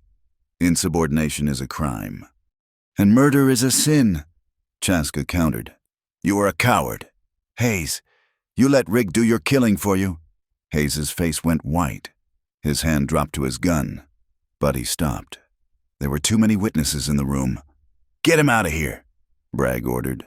"Dismissed." Chaska walked out, but as he left, he saw the look in Hayes's eyes. It was the look of a man who had decided that a problem needed to be removed permanently. 2 days passed. The town was buzzing with the news of the victory. Rigg was a hero. The Lakota had been taught a lesson. Then, on a Friday morning, the body was found. It was one of Riggs' ranch hands, a drifter named Miller, not related to the rancher family, who had been loud in the raid. He was found face down in the shallows of the river, a mile downstream from the town. His throat had been cut. Rigg rode into town with the body draped over a mule. He stopped in front of the sheriff's office, a crowd gathering instantly. "Look!" Rigg shouted. "Look what they did!" It was that scout, Chaska. "I saw him threaten Miller during the raid. He said he would make us pay in blood." It was another lie. Chaska had never spoken to Miller, but the town was ready to believe. They were afraid, and fear needed a target. Hayes arrived within the hour. He conferred with Rigg and the sheriff. "Arrest him," Hayes ordered. "We have a witness." Chaska was at the livery stable, tending to the horses. When the sheriff and 4 deputies arrived, he did not fight them. He knew it would be suicide. He let them clamp the heavy iron cuffs on his wrists. He let them drag him out into the street. The walk to the jail was a gauntlet. The town had turned out to watch the savage be brought to justice. Men spat at him. Women pulled their children back, whispering that he was a monster. "Hang him!" someone shouted from the back of the crowd. "Murderer!" Chaska walked with his head high, looking straight ahead. He saw the hate in their faces. He saw the satisfaction. They finally had proof that he was what they always said he was. Suddenly, the crowd parted. Clara Hayes stepped into the middle of the street. She was wearing her Sunday dress. Though it was a Friday, she looked small against the mob, but she stood like a rock in a river. She planted herself directly in the path of the sheriff and Chaska. "Stop," she said. Her voice was not loud, but it cut through the jeers. "Move aside, Mrs. Hayes," the sheriff grunted. "This is law business." "It is not law," Clara said, her voice rising. "It is a lynching disguised as law." She looked at Chaska. His face was bruised, his lips split again. He looked at her with a desperate warning in his eyes, begging her silently to move, to save herself. She ignored him. She turned to the crowd. "You all know this man," she shouted. "You have seen him work. You have seen him trade. He is not a murderer. He killed Miller." Riggs shouted from his horse. "Cut his throat like a steer." "Did he?" Clara challenged, turning to face the cattleman. "Or did Miller know something about your fire? Mr. Rigg, did Miller know that you burned those lodges? Did he know that the cattle brands were fake?" A murmur ran through the crowd. It was a dangerous accusation. "You watch your tongue, woman," Rigg growled, his hand drifting to his belt. "And you, Lieutenant," Clara said, spinning to face Hayes. "You stand there and let this happen? You know Chaska was at the fort last night. You saw him? I saw nothing of the sort," Hayes said smoothly. "And your defense of this criminal is noted. Clara, it confirms what everyone has been whispering, that you are a traitor to your race." The crowd began to turn on her. The sympathy she had once held as a widow was gone. Now, she was the enemy. "She is lovers with him," a woman shouted. "I saw them." "Shame," another cried. Clara felt the hatred wash over her, a physical wave of heat. She trembled, but she did not step down. She looked at Chaska. "I know him," she said, her voice breaking but loud enough to be heard. "I know his heart, and he is a better man than any of you." The sheriff shoved past her, knocking her into the dust. "Get her out of the way," he barked. Clara fell hard, scraping her hands. She watched from the ground as they dragged Chaska away. He turned his head to look at her, his eyes full of sorrow and gratitude. Then the jail door slammed shut, the heavy bar thudding into place. Night fell, hot and suffocating. The town celebrated. The saloon was roaring. The sheriff, celebrating a job well done, was passed out in his chair in the front office, a bottle of whiskey empty on the desk. Clara waited in the shadows of the alley until the snoring was rhythmic and deep. She wore a dark cloak, her face hidden. She carried a basket covered with a napkin. She slipped into the office. The sheriff snorted but did not wake. She took the ring of keys from the nail on the wall. Her hands shook so badly she almost dropped them. She unlocked the inner door to the cell block. It was a small stone room, stiflingly hot, smelling of damp earth and unwashed bodies. There was only one cell. Chaska was sitting on the narrow cot, his head in his hands. He looked up as the door creaked open. "Clara?" he whispered, standing up. The chains on his ankles clanked. She rushed to the bars. "Chaska," she breathed. She fumbled with the basket, pulling out a jar of salve and a clean cloth. "I brought this. For your face." Chaska moved to the bars. He did not look at the medicine. He looked at her. "You should not be here," he said. "They will run you out of town for what you said today." "I do not care," Clara said. "I am done caring what they think." She reached through the bars, touching the bruise on his cheekbone. Her fingers were cool against his hot skin. "You are innocent," she said. "I know you are. They will hang me." "Clara," Chaska said, "Rig has paid the witnesses. Hayes wants me gone. There will be no trial, or if there is, it will be a farce." "No," Clara said fiercely. "I will find proof. I will go to the governor." "There is no time," Chaska said. He looked at her, and the defenses he had built, the stoicism, the distance, the honor, crumbled. He was a man standing on the edge of the abyss, and she was the only light in the darkness. Clara dropped the cloth. She pressed her body against the iron bars, reaching through with both arms to grab the lapels of his torn coat. "I love you," she said. The words came out in a rush, a confession she had held back for months. "I love you, Chaska. I cannot let them take you." Chaska stared at her. The admission hung in the stagnant air. He closed his eyes for a moment, a look of exquisite pain crossing his face. "Clara," he groaned. He fought the urge to pull her against the bars, to crush her to him. He knew it was hopeless. He knew he was a dead man, but the pull was too strong. He reached through the bars. He took her hands in his. His grip was desperate, bruising. He lifted her hands to his face. He kissed her knuckles, then her palms, burying his face in her hands. "I have loved you since the snow," he whispered against her skin. "I have loved you every day." Clara felt his tears wet her palms. She pressed her forehead against the cold iron bar, and he did the same on the other side. They were separated by 3 inches of metal and 1,000 miles of prejudice. But in that moment, they were one. "Listen to me," Chaska said, pulling back to look into her eyes. His face was fierce. "If they kill me, you must leave. Go back east. Do not stay here. They will destroy you. I am not going anywhere without you." Clara vowed. "Promise me," Chaska demanded. "Promise me you will be safe. I promise I will save you," Clara said.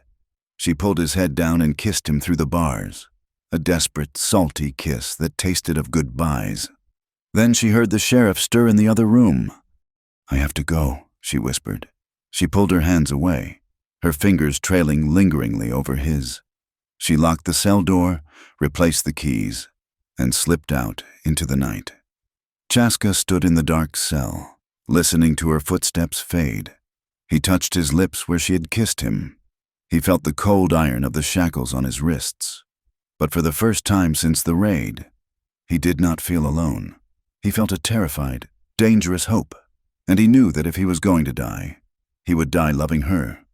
The Dakota sky turned a bruised and angry purple, the color of a healing wound.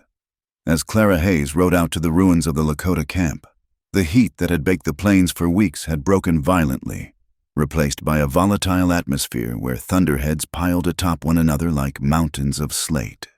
She had rented a buckboard from the livery, paying 3 times the usual rate because the owner, Mr. Hansen, had spat on the ground when she asked. He took her money, though. They always took the money. Clara tied the horse to a scorched cottonwood tree and walked into the devastation. The smell of wet ash and death still hung heavy in the air, despite the wind. The silence was absolute. There were no dogs barking, no children laughing, no drum beats, just the hollow sound of the wind whistling through the skeletons of the burned lodges. She walked slowly, her boots crunching on the debris. She looked down and saw shards of pottery, a bowl she had seen Winona using to mix stew just a week ago, shattered into jagged pieces. It felt like walking on bones. Clara was not here to mourn. She was here to hunt. She moved to the perimeter of the camp, where the grass gave way to the scrub brush leading up the ridge. Rig claimed the Lakota had stolen cattle and driven them here. If that were true, the ground would be churned deep with hundreds of hoof prints. She found the tracks. They were there, but they told a different story. She knelt in the dirt, heedless of the stain on her skirts. The tracks were deep, made by heavy, iron-shod horses, American horses, not Lakota ponies. And they did not lead from the grazing lands into the camp. They led from the direction of Riggs Ranch, down into the valley, and then back out again. They rode in to attack, not to reclaim. Clara whispered to herself. She followed the tracks into a dense thicket of choke cherry bushes near the property line that separated the reservation land from the open range. Something white caught her eye in the tangle of thorns. She reached in, her gloves snagging on the briars. She pulled out a scrap of fabric. It was a piece of heavy canvas, stained with grease and dirt. It was a check pattern, red and black. Clara's breath hitched. She had seen that coat. Miller, the dead ranch hand, had worn a coat of that exact pattern. He had been here. He had torn it pushing through the brush, likely while planting the evidence or setting the fires. She pushed deeper into the brush. The smell of rotting meat assaulted her. Hidden beneath a pile of hastily cut tumbleweeds lay a pile of raw cow hides. She pulled the brush away. The hides were stiff, crawling with flies. She turned one over. The brand, Riggs Double Bar, was clear, but the cut marks on the hide were clumsy, and the animal had been skinned inexpertly. These were not butchered for food. They were butchered for the brand. Clara stood up, her head swimming. It was all a stage play. Rigg had killed his own cattle, skinned them, and planted the hides. Miller had been part of it, and Miller was dead because he knew too much. As she drove back toward town, the sky opened up. It did not rain. It hailed. Balls of ice the size of walnuts hammered the earth, flattening the wheat in the fields and tearing the leaves from the trees. Clara huddled under the seat of the buckboard, listening to the deafening roar of the ice, feeling the violence of the land mirroring the violence in her heart. She had the truth. Now she needed a voice. She found Private Jenkins behind the livery stable, smoking a cigarette with shaking hands. He was young, barely 19, with a face that was not yet hard enough for the frontier. Clara had treated him for a fever in the spring, and he had looked at her with puppy-dog devotion ever since. "Private," Clara said, emerging from the rain that followed the hail. Jenkins jumped, dropping his smoke. "Mrs. Hayes, you shouldn't be out. It is wild weather. I know what happened at the camp." "Jenkins," Clara said, her voice low and urgent. "I know Riggs' men started the fire. I know there were no stolen cattle." Jenkins went pale. He looked around, terrified. "Mrs. Hayes, please, you can't talk like that." The lieutenant is a liar," Clara said, stepping closer. "And he is going to hang an innocent man. Chaska saved your life during the blizzard 2 years ago, didn't he? He found you when you were lost on patrol." Jenkins swallowed hard. He looked at his boots. "Are you going to let them kill him?" Clara asked. "They will kill me if I talk," Jenkins whispered. "Hayes. He has eyes everywhere. I saw it. Mrs. Hayes. I saw Riggs' foreman throw the torch. I saw them laughing. But if I testify, I will be court-martialed. Or found in the river like Miller." "You don't have to testify yet," Clara said. "Just tell me, if I can get the colonel to open an inquiry. Will you speak the truth? If you are under oath and protected." Jenkins looked at her, tears mixing with the rain on his face. He nodded. A jerky, frightened movement. "If the colonel asks, I won't lie to the colonel, but I won't stand up against Hayes alone." It was enough. It had to be enough. While Clara fought the storm outside, Chaska sat in the suffocating heat of the jail cell. The storm had passed over the town, leaving the air thick and heavy, like a wet wool blanket. He sat on the edge of the narrow cot, his hands resting on his knees. The shackles on his wrists chafed his skin, raw and bleeding. He did not feel the pain. His mind was drifting, untethered by grief and exhaustion. He closed his eyes and he was 6 years old again, running through the tall grass of the Powder River country. The world was huge and open, without fences, without forts. He saw his brother, Maddo, laughing as he chased a butterfly. He saw the smoke of the council fires and heard the songs of the elders. Then the memory shifted. He saw Maddo face down in the dirt, a bullet hole in his back. He saw the treaties signed on paper that crumbled like dry leaves. He saw the faces of the white men, always angry, always hungry, always taking. He opened his eyes. The stone walls of the cell closed in. He was going to die here. He knew the rhythm of this song. The town wanted blood. Rigg needed a scapegoat. Hayes needed silence. He should have accepted his death. It was the warrior's way to meet the end with stoicism, but he could not find his peace. Every time he tried to let go, he saw Clara's face. He saw her blue eyes, fierce and stubborn. He felt the phantom touch of her hand on his cheek. He did not want to die. He wanted to live. He wanted to wake up in a house where the wind did not scream through the walls, with Clara sleeping beside him. The desire was a physical ache, sharper than the iron on his wrists. The sun went down, turning the cell into a box of shadows. The outer door opened. Chaska did not look up. He expected the sheriff with a bucket of slop, or perhaps a drunk deputy coming to taunt him. "Good evening, Sheriff." The voice made Chaska's head snap up. It was Clara. Sheriff Webb was slumped at his desk, a half-empty bottle of whiskey in front of him. He blinked blearily at Clara. She was holding a covered basket, and behind her stood his wife, Mrs. Webb. Now, Earl. "Mrs. Webb said, her voice sharp. "I told Mrs. Hayes she could bring the prisoner some decent food. You know the county doesn't feed them fit for a dog, and I won't have it on my conscience." The sheriff grunted, waving a hand dismissively. "Just make it quick, and don't give him no knife to eat with." Clara stepped past the desk. She looked at Mrs. Webb. "Thank you, Martha." Mrs. Webb nodded, looking uncomfortable. "Just be quick, Clara." Clara moved to the cell door. The sheriff had left the keys on the hook. Mrs. Webb nudged her husband. "Earl, come on back to the house. I have supper ready. Let her feed him. I gotta watch," the sheriff mumbled, his head lolling. "You can watch from the chair, Mrs. Webb said, rolling her eyes. She signaled to Clara with a quick, nervous gesture. 5 minutes. Clara took the keys. Her hands were steady now. She unlocked the heavy iron door. It swung open with a groan of rusted hinges. She stepped inside. Chaska stood up. The cell was so small that she was instantly in his space. The air in the cell was stale, smelling of old straw and sweat. But when she entered, she brought the scent of rain and lavender soap. "Clara." Chaska breathed. She put the basket on the floor without looking at it. She turned to the door, pushing it mostly closed so the sheriff, if he looked up, would see only the iron bars, not the two of them huddled in the corner. She turned back to him.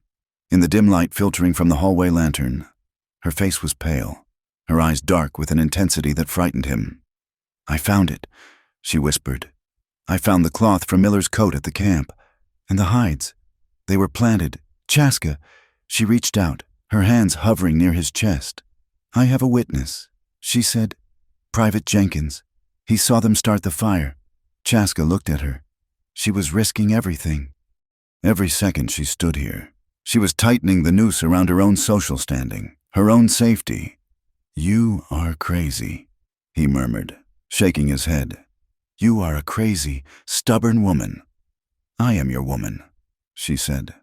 The words hung in the air, absolute and undeniable. Chaska's resolve shattered. The fear of death, the caution of years, the walls of race and culture, they all dissolved in the heat of that small, stone room. He reached for her. His shackled hands came up, cupping her face. He pulled her to him, and she came willingly, crashing against his chest. Their mouths met in a collision of desperation. It was not gentle. It was a starving thing. Clara's hands gripped the lapels of his coat, pulling him down. Chaska's arms went around her, crushing her ribs, lifting her off her feet. He spun her around, pressing her back against the rough stone wall, his body shielding her from the door. He kissed her throat, her jaw, her mouth again, drinking in the taste of her. Clara gasped, her fingers tangling in his long hair. She felt the cold metal of his chains against her neck, a contrast to the searing heat of his skin. "I thought I would never see you again," she whispered against his lips. "I am here," he groaned. "I am here." He lifted her effortlessly, swinging her away from the wall and toward the small, wooden table bolted to the floor. He set her on the edge of it. Stepping between her knees, his hands moved to her hips, gripping her waist through the fabric of her dress. His thumbs dug in, anchoring her, anchoring him. "Don't move," he commanded. His voice was a low rumble, barely a breath. It was a command born of necessity. The table creaked, the chains clanked, but it trembled with a raw, terrifying desire. Clara froze, her hands gripping his shoulders. She looked down at him. His face was turned up to hers, open and vulnerable in a way she had never seen. His eyes were black pools of want. "Don't move," he said again, softer this time. "If we make a sound." He did not finish. He leaned his forehead against her chest, his breath hot through the cotton of her bodice. Clara could feel his heart hammering against her own. She wrapped her legs around his waist, pulling him closer, defying the space between them. For a minute, 60 seconds that stretched into an eternity, they just existed, held together by fear and love in a cage of stone. It was the most intimate moment of Clara's life. She felt the strength of his thighs, the roughness of his hands, the desperate, jagged rhythm of his breathing. She wanted him. She wanted to lie back on that hard table and let the rest of the world burn down around them. She wanted to claim this fragile, forbidden thing and make it real. Chaska pulled back slightly. He looked at her mouth, swollen from his kisses. He looked at the pulse fluttering in her throat. "We cannot," he whispered, his voice sounding like it was being torn from his throat. "Not here, not like this." Clara nodded, tears spilling over her lashes. "I know." He rested his forehead against hers. "You must go," he said, "before he wakes." Clara slipped off the table. Her legs felt weak. She smoothed her skirt, though her hands were trembling violently. "I will bring the proof tomorrow," she said, her voice regaining its steel. "The hearing is at 10 o'clock. I will make them listen." Chaska took her hands one last time. "If it goes wrong," he said, looking deep into her eyes, "if Hayes turns it, promise me you will walk away. Do not go down with me." "I am not walking away," Clara said. "I am walking through it. With you." She kissed his palms, turned, and slipped out the door. She locked it behind her, the click of the mechanism sounding like a gunshot in the quiet office. The sheriff snorted and shifted in his sleep. Clara walked out into the night, the taste of Chaska still on her lips, ready to go to war. The town hall was packed. The air inside was stifling, a mixture of unwashed bodies, tobacco smoke, and anticipation. Dust motes spun in the hard beams of sunlight that cut through the high windows, illuminating the grim faces of the townsfolk. They had come for a show. They had come to see the savage condemned. Colonel Bragg sat at a long table at the front of the room, looking uncomfortable in his dress uniform. Beside him sat the town magistrate, a man named Henderson who owed Rigg money. Chaska sat on a stool to the left, still in chains. He looked at the floor, his face impassive. Rigg took the stand first. He wore a clean suit and an expression of righteous indignation. He spun his tale with practiced ease, the missing cattle, the hostile intent, the savage murder of his man Miller. "He is a dog that bit the hand that fed him," Rigg declared, pointing a thick finger at Chaska. "We tried to live in peace, but they only understand blood." The crowd murmured in agreement. Then Lieutenant Hayes took the stand. He was smooth, articulate, and deadly. He corroborated Rigg's story, adding military jargon to give it weight. He painted Chaska as a dangerous radical who had infiltrated the fort to spy for his people. "We found the stolen hides," Hayes said, holding up his hands. "The evidence is irrefutable." When it was Clara's turn, a hush fell over the room. It was not a respectful silence. It was heavy with judgment. Clara walked to the front. She wore her best black dress. She carried a small bundle wrapped in paper. "Mrs. Hayes," Colonel Bragg said, "you asked to speak. Make it brief." Clara turned to the room. She did not look at Chaska. She looked at the faces of the people she had lived with for 3 years. "I went to the burned camp," she said clearly. A ripple of shock went through the crowd. "I found these." She unwrapped the bundle. She held up the piece of red and black check cloth. "This cloth was found in the brush near the reservation line. Clara said, 'It matches the coat worn by Mr. Miller. The tear is fresh.'" She reached into the bundle again. "And I found tracks," Shod horses, riding from the Rig Ranch, attacking the camp, and riding back. Lies, Riggs shouted, standing up. She's lying to protect her lover. Sit down. Mr. Rigg, Bragg barked. Continue, Mrs. Hayes, I spoke to a soldier, Clara said, her voice shaking but gaining strength. A man who was there. He admitted that he saw Riggs' men start the fire. He admitted there were no cattle in that camp until your men planted the hides. Name him, Hayes demanded, stepping forward. If you have a witness, produce him. He is terrified of you, Lieutenant, Clara said, turning to face him. Because he knows what happened to Miller. Miller didn't die by Lakota hands. He died because he knew the raid was a fraud. Hayes laughed. It was a cold, ugly sound. This is pathetic, he said. A woman's fantasies. Colonel, are we really going to listen to this? Everyone in this room knows why she is doing this. He turned to the crowd, spreading his arms. Look at her. A white woman. A widow. Debasing herself for a savage. It is not justice she wants. It is him. Her judgment is clouded by unnatural affections. The room bristled. The insult was clear. Clara stood very still. She felt the shame trying to take root, trying to silence her. But she remembered the heat of Chaska's hands on her hips. She remembered the promise. Yes, Clara said. Her voice rang out, silencing the murmurs. I care for him. I do not deny it. The crowd gasped. Mrs. Miller put a hand over her mouth. I care for him because he is honorable. Clara continued, her voice rising. He saved my life in the blizzard. He saved your nephew, Mrs. Gable, when the fever took him. He has served this territory with more dignity than any man in this room. She pointed at Hayes. You ask why I defend him? I ask you. Why is love treated as more dangerous than your lies? Why is my affection for a good man a sin, while your greed, your murder, your theft of land, why is that called justice? She turned to the colonel. If you hang him, Colonel, you are hanging an innocent man to cover up a crime, and I will not let you do it in the dark. I will write to Washington. I will write to every newspaper in the East.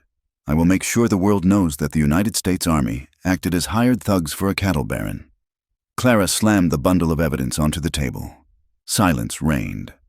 The dust motes kept spinning. Indifferent to the drama, Colonel Bragg looked at the cloth. He looked at Rigg, whose face was purple. He looked at Hayes, who was sneering, and he looked at Chaska, who was watching Clara with a look of awe. Bragg was a weak man, but he was not a complete fool. He saw the doubt in the faces of some of the soldiers. He knew that if Clara truly wrote to the papers, an inquiry would destroy his pension, but he could not let a white woman humiliate his officer. He could not free a Lakota accused of killing a white man without a riot. He cleared his throat. The evidence presented by Mrs. Hayes is troubling, Bragg said slowly.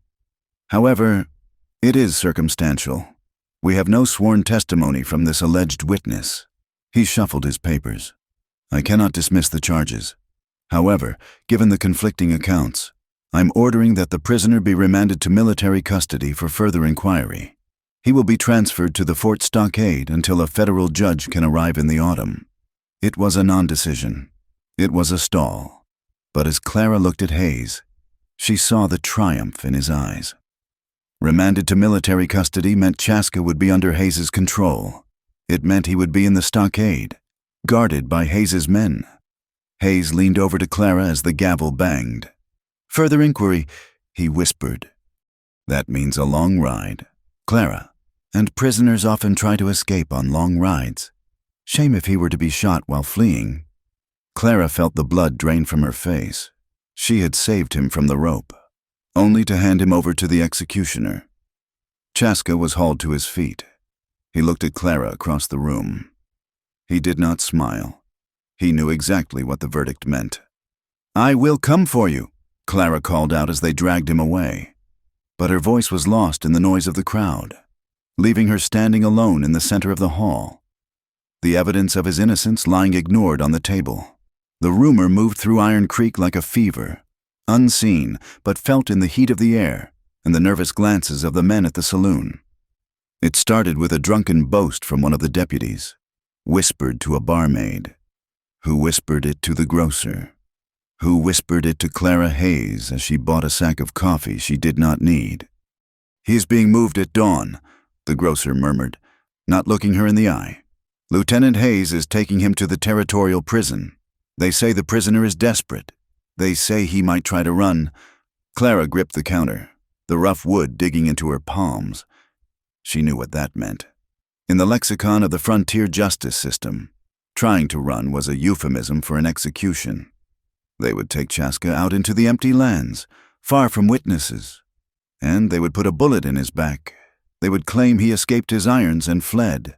They would write a report, file it in a dusty cabinet, and the problem of the Indian who dared to speak the truth would be solved. Clara walked out of the store into the blinding afternoon sun. The town looked the same as it always did, dusty, ambitious, cruel, but to her it looked like a graveyard. She had hours, only hours. She did not go to the sheriff. She did not go to the colonel. She went to the livery stable and saddled the mare she had bought 3 months ago. She packed a saddlebag with dried meat, bandages, and a heavy wool blanket.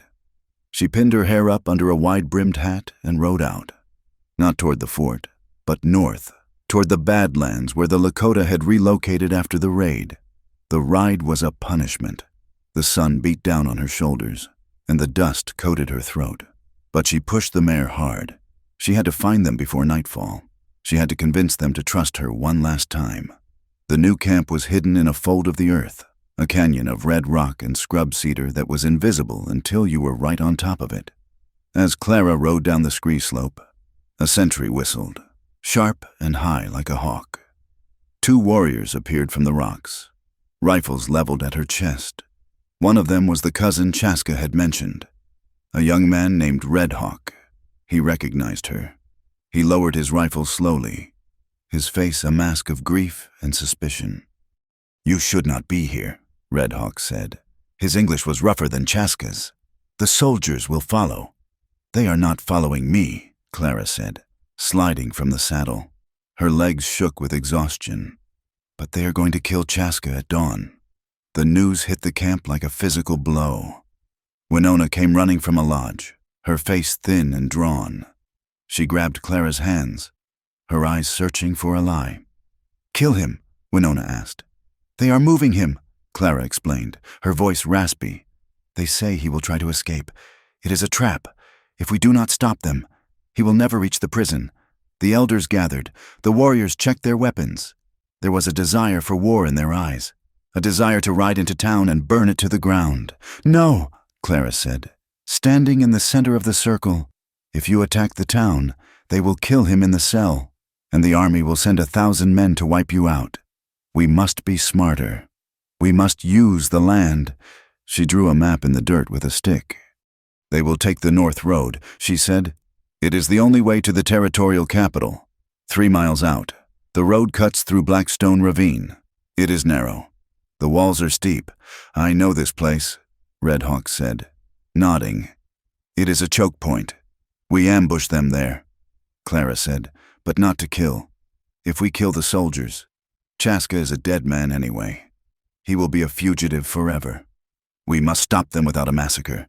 We must make them give him up." It was a dangerous, fragile plan. It relied on timing, on the wind, and on the arrogance of Lieutenant Hayes. But as the sun dipped below the horizon, painting the rocks in shades of blood and iron, the Lakota warriors began to prepare. They gathered sage and damp brush. They checked the cinches on their ponies, and Clara, the schoolteacher from Ohio, checked the load in the revolver she had taken from her husband's trunk. The dawn broke bitterly cold.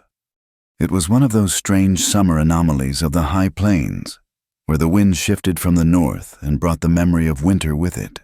The sky was a hard, pale blue, polished like glass. Lieutenant Hayes rode at the head of the small column. He wore his dress uniform coat, buttoned to the chin, his breath misting in the air. Behind him rode 2 privates, looking miserable and cold, and between them, tied to a mule, sat Chaska. He was chained hand and foot. His face was bruised, his eyes sunken from days of little food and no sleep. He sat slumped in the saddle, but his eyes were alert, scanning the horizon. He knew what this ride was. He watched Hayes's back, waiting for the moment the lieutenant would draw his pistol. They reached the entrance to Blackstone Ravine. The walls of the canyon rose up 50 feet on either side, blocking out the morning sun. The trail narrowed to a single track, littered with fallen rock. "This is a bad spot." "Sir," one of the privates muttered, looking up at the cliffs. "Quiet. Jenkins," Hayes snapped. "There is not an Indian within 50 miles. Riggs' boys chased them halfway to Canada. They rode in." The sound of the horses' hooves echoed off the stone walls, loud and clattering. The wind funneled down the canyon, moaning like a dying thing. Chaska felt the hair on the back of his neck stand up. He looked at the rim of the canyon. A pebble skittered down the rock face. Suddenly, the sky fell on them. It was not rocks, and it was not bullets. It was smoke. Bundles of damp, burning sage and brush were thrown from the cliffs, landing on the trail in front of and behind the column. They burst into thick, choking clouds of white and gray smoke, instantly blinding the horses. The animals panicked. Hayes's horse reared, screaming. The mule Chaska was tied to bucked, throwing him violently to the hard ground. "Contact!" Hayes screamed, drawing his revolver. "Fire at will!" But there was nothing to shoot. The canyon was a swirling milk bottle of smoke. Then came the thunder of hooves. Lakota riders burst out of the smoke, not from the cliffs, but from the hidden crevices where they had waited. They did not fire. They screamed, war cries that curdled the blood, and swung heavy clubs at the soldiers' rifles, knocking them from their hands. In the chaos, Red Hawk leaped from his pony. He carried a heavy hammer and a chisel he had stolen from the railroad camp. He sprinted to where Chaska lay in the dirt, winded and bruised. "Red Hawk!" Chaska gasped. "Hold still!" Red Hawk placed the chisel against the chain connecting Chaska's ankles and struck it with a mighty blow. Sparks flew. The metal groaned but held. He struck again. The link shattered. Chaska scrambled up, his hands still manacled. The smoke swirled, momentarily clearing near the center of the trail. Hayes had regained control of his horse. He saw Chaska standing free of the mule. He saw Red Hawk, and he saw a figure on a mare, wrapped in a black duster, holding a gun. Clara. The realization twisted Hayes's face into a rictus of pure hate. "You!" he screamed. "You traitorous witch!" He raised his revolver. He did not aim at Chaska. He aimed at Clara. "No!" Red Hawk lunged at the lieutenant's horse, trying to grab the bridle. Hayes fired. The shot cracked like a whip. Red Hawk spun around, clutching his shoulder. Blood spraying onto the rocks. He fell hard. Hayes turned the gun back toward Clara. She sat frozen on her mare, her eyes wide. She had come to save them, and now she was looking down the barrel of death. Time seemed to slow. Chaska saw the hammer of the Colt pull back. He saw the tightening of Hayes's finger on the trigger. He saw Clara's face, pale and beautiful and terrified. He did not think. He launched himself, with a roar that came from the bottom of his soul. Chaska threw himself at Hayes. He hit the lieutenant just as the gun went off. The bullet went wild, chipping the stone wall inches from Clara's head. Chaska and Hayes crashed to the ground in a tangle of limbs. The lieutenant was heavy, but Chaska fought with the strength of a man who had nothing left to lose. He smashed his manacled wrists into Hayes's face. Hayes grunted, blood gushing from his nose, but he held on to the gun. They rolled in the dirt, dust and smoke choking them. Hayes brought his knee up, slamming it into Chaska's ribs. Chaska gasped, his grip loosening. Hayes shoved him back and scrambled to his knees, raising the gun for a point-blank shot. "Die, you dog!" Hayes shrieked. Chaska kicked out, his boot catching Hayes's wrist. The gun flew from his hand, skittering across the rocks. Hayes dove for it. Chaska lunged after him. They grappled for the weapon on the uneven ground. Hayes got his hand on the grip. Chaska grabbed the barrel, the hot metal searing his palm. They wrestled, face to face, eyes locked. Hayes's eyes were filled with madness. Chaska's were filled with a cold, hard resolve. I will kill you all, Hayes spat. I will burn every... He wrenched the gun, trying to twist it out of Chaska's grip. The movement was violent and jerky. The hammer, which had been cocked during the struggle, snagged on a button of Hayes's coat. The gun roared. It was a muffled, dull sound, pressed between their bodies. Hayes went rigid. His eyes went wide, the pupils blowing out until they swallowed the iris. He gasped, a wet, bubbling sound. Chaska felt the vibration of the shot travel through the metal and into his own bones. He let go of the gun. Hayes slumped backward, his hand falling away from the weapon. A dark stain spread rapidly across the blue wool of his stomach. The bullet had struck a rock beneath them, ricocheted at a cruel angle, and driven itself up into his body. The canyon went silent. The smoke drifted away on the wind, revealing the scene. Red Hawk lay groaning near the canyon wall, Winona tending to him. The two private soldiers sat on their horses, their hands raised, surrounded by 6 Lakota warriors with drawn bows. Clara had dismounted and was running toward Chaska. Hayes lay on his back, staring up at the strip of blue sky. His breathing was shallow and ragged. Chaska stood up, swaying. He looked down at the man who had tried to destroy him. There was no triumph in his heart, only a profound, exhausting weariness. Clara reached him, grabbing his arms, checking him for wounds. "Are you hit?" she cried, her hands frantic. "No," Chaska said. "I am whole." He looked at the soldiers. Jenkins was one of them. The boy was shaking so hard his saddle leather creaked. "Don't kill us," Jenkins whispered. "Please." Chaska walked over to them. He picked up Hayes's revolver from the dust. He checked the cylinder, then tucked it into his belt. "We are not murderers," Chaska said. His voice was steady, echoing off the canyon walls. He pointed to Hayes. "He is not dead, but he will be soon if he does not get a surgeon." Chaska looked at Jenkins. "Load him up," he ordered. "Take him back to the fort." Jenkins blinked, confused. "You're letting us go?" Chaska stepped closer, placing a hand on the horse's neck. "You will go back, and you will tell Colonel Bragg exactly what happened here. You will tell him that Hayes fired first. You will tell him that we defended ourselves. You will tell him the truth about the cattle and the fire." Jenkins nodded frantically. "I will. I swear it. If you lie," Chaska said, his voice dropping to a whisper, "the land will know, and you will never be safe in it again." The soldiers dismounted. They lifted the groaning, semi-conscious lieutenant onto his horse. They tied him securely.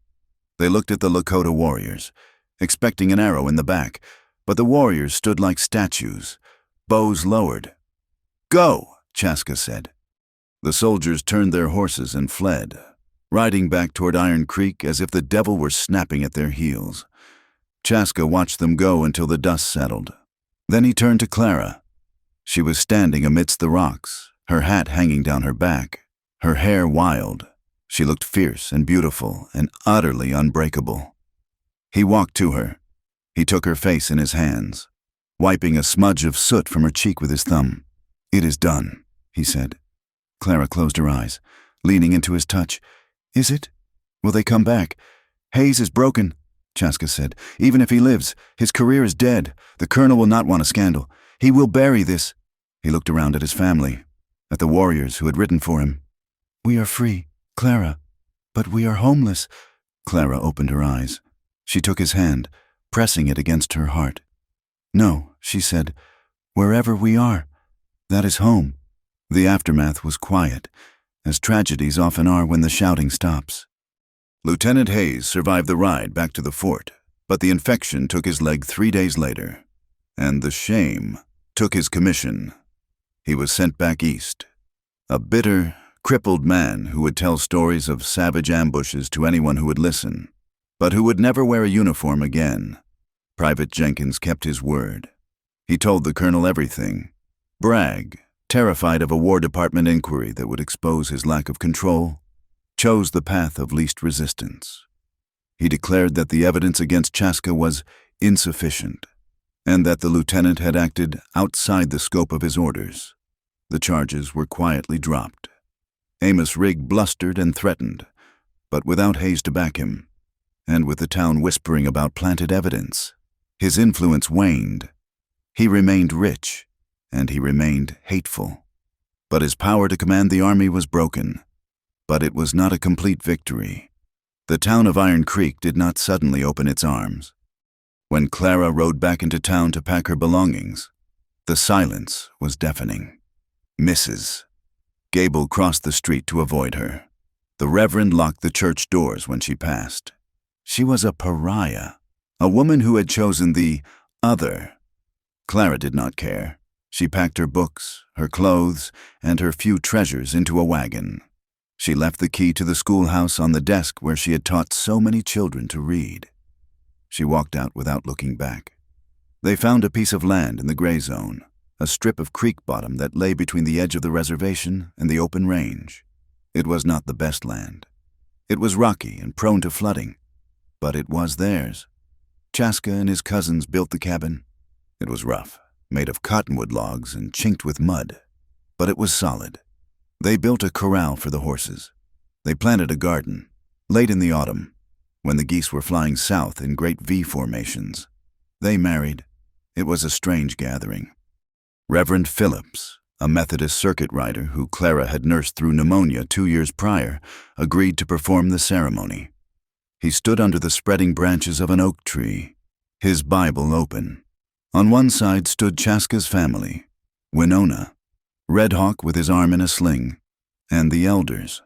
They wore their best buckskins, adorned with quill work and beads. On the other side stood a handful of settlers, Mr. Henderson from the general store, Private Jenkins, who came in civilian clothes, and a few of the mothers whose children Clara had saved. They were 2 small islands of people, separated by a sea of history, bridging the gap for the sake of 2 souls. "Do you, Clara Hayes? Take this man." "I do," Clara said, her voice clear and strong. "Do you, Chaska, take this woman?" "I do," Chaska said, looking at her as if she were the only source of light in the world. The Reverend closed the book. The Lakota elder stepped forward. He wrapped a heavy buffalo robe around both of them, binding them together in the warmth of the hide. He spoke a blessing in the old tongue, calling on the spirits of the earth and the sky to watch over this union that defied the laws of men. That night, the wind howled around the new cabin, testing the walls. It rattled the door and whistled down the chimney. But inside, the fire was warm. There were no bars. There were no guards. There was no clock ticking down to a hanging. Chaska bolted the door. He turned to Clara, who was standing by the hearth, untying the ribbons of her dress. She looked at him, the shyness of the jail cell, the desperation of the ambush. It was all gone. In its place was a quiet, profound certainty. She came to him. She placed her hands on his chest, feeling the beat of his heart, a rhythm she had fought for, bled for, and won. "Chaska," she whispered. He did not speak. He lifted her into his arms, carrying her to the bed piled high with furs and quilts. He laid her down as if she were made of glass. But when he lay beside her, his touch was that of a man claiming his life. They surrendered to each other. It was a shedding of armor. Every kiss was a reclamation of the years they had spent alone. Every touch was a defiance of the world that said they should not exist. The passion was there, hot and demanding. But beneath it ran a river of tenderness so deep it made Clara weep. He held her hips, his hands firm and possessing, his skin dark against hers. She arched into him, whispering his name, anchoring him to the earth. They moved together in the firelight, 2 halves of a broken world finally made whole. In the quiet afterwards, the fire burned down to embers. They lay tangled under the worn blankets, limbs heavy with exhaustion and peace. Chaska stroked Clara's hair, his eyes watching the shadows dance on the ceiling. "We will have a hard life," he said softly. "The town will not forgive us. The winter will be cold." "We have weathered storms before," Clara said, resting her head on his shoulder. "We will teach." "Teach?" Chaska asked. "I will teach the children," Clara said. "Not just the white children, all of them. Anyone who wants to learn. We will build a school here, a place where they can learn to read and to track. a place where they don't have to choose between two worlds. Chaska smiled in the dark. It is a good dream, and we will plant trees, Clara added. Cottonwoods and apple trees. It will take years, but they will grow. They will have deep roots, like us. Maybe, Chaska said, his hand resting on her stomach. Maybe we will raise a child, one who knows that the land belongs to everyone and no one. Maybe, Clara whispered. They slept then, the sleep of the just and the saved. The final image of their story is not one of battle or courtrooms. It is a quiet morning in early winter. The sun is just cresting the eastern ridge, turning the frosted grass into a field of diamonds. The air is so cold it hurts to breathe, crisp and clean. Clara and Chaska stand outside their cabin, wrapped in their coats, their breath misting in the air. Chaska's arm is around Clara's shoulders. Her arm is around his waist.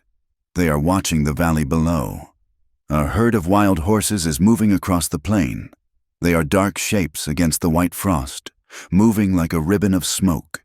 They are free. They answer to no bridle, no fence, no master. Clara leans her head against Chaska's shoulder. He tightens his grip on her. The world out there is still cruel. The soldiers are still in the fort. The politicians in Washington are still drawing lines on maps they have never seen. The prejudice is still a rot in the heart of the territory. But here, on this small, hard-won scrap of earth, they stand together. Their love is not a fairy tale. It is something stronger. It is a stubborn, living defiance. It is a fire that the wind cannot blow out. They watch the horses vanish into the distance. And then, together, they turn back toward the warmth of their home. Thank you for listening to this story of Clara and Chaska. It has been a journey through the dust, the snow, and the fire of the American West, exploring a love that dared to exist in a world divided. I would love to know where you are listening from today. Please leave a comment below sharing your location and your thoughts on the story. Did Clara and Chaska's journey resonate with you? If you enjoyed this tale, please consider subscribing to From Wild West for more stories of the frontier, the history, and the people who shaped this rugged landscape. Share your thoughts in English. I read every comment and value your perspective. Until next time, keep your eyes on the horizon.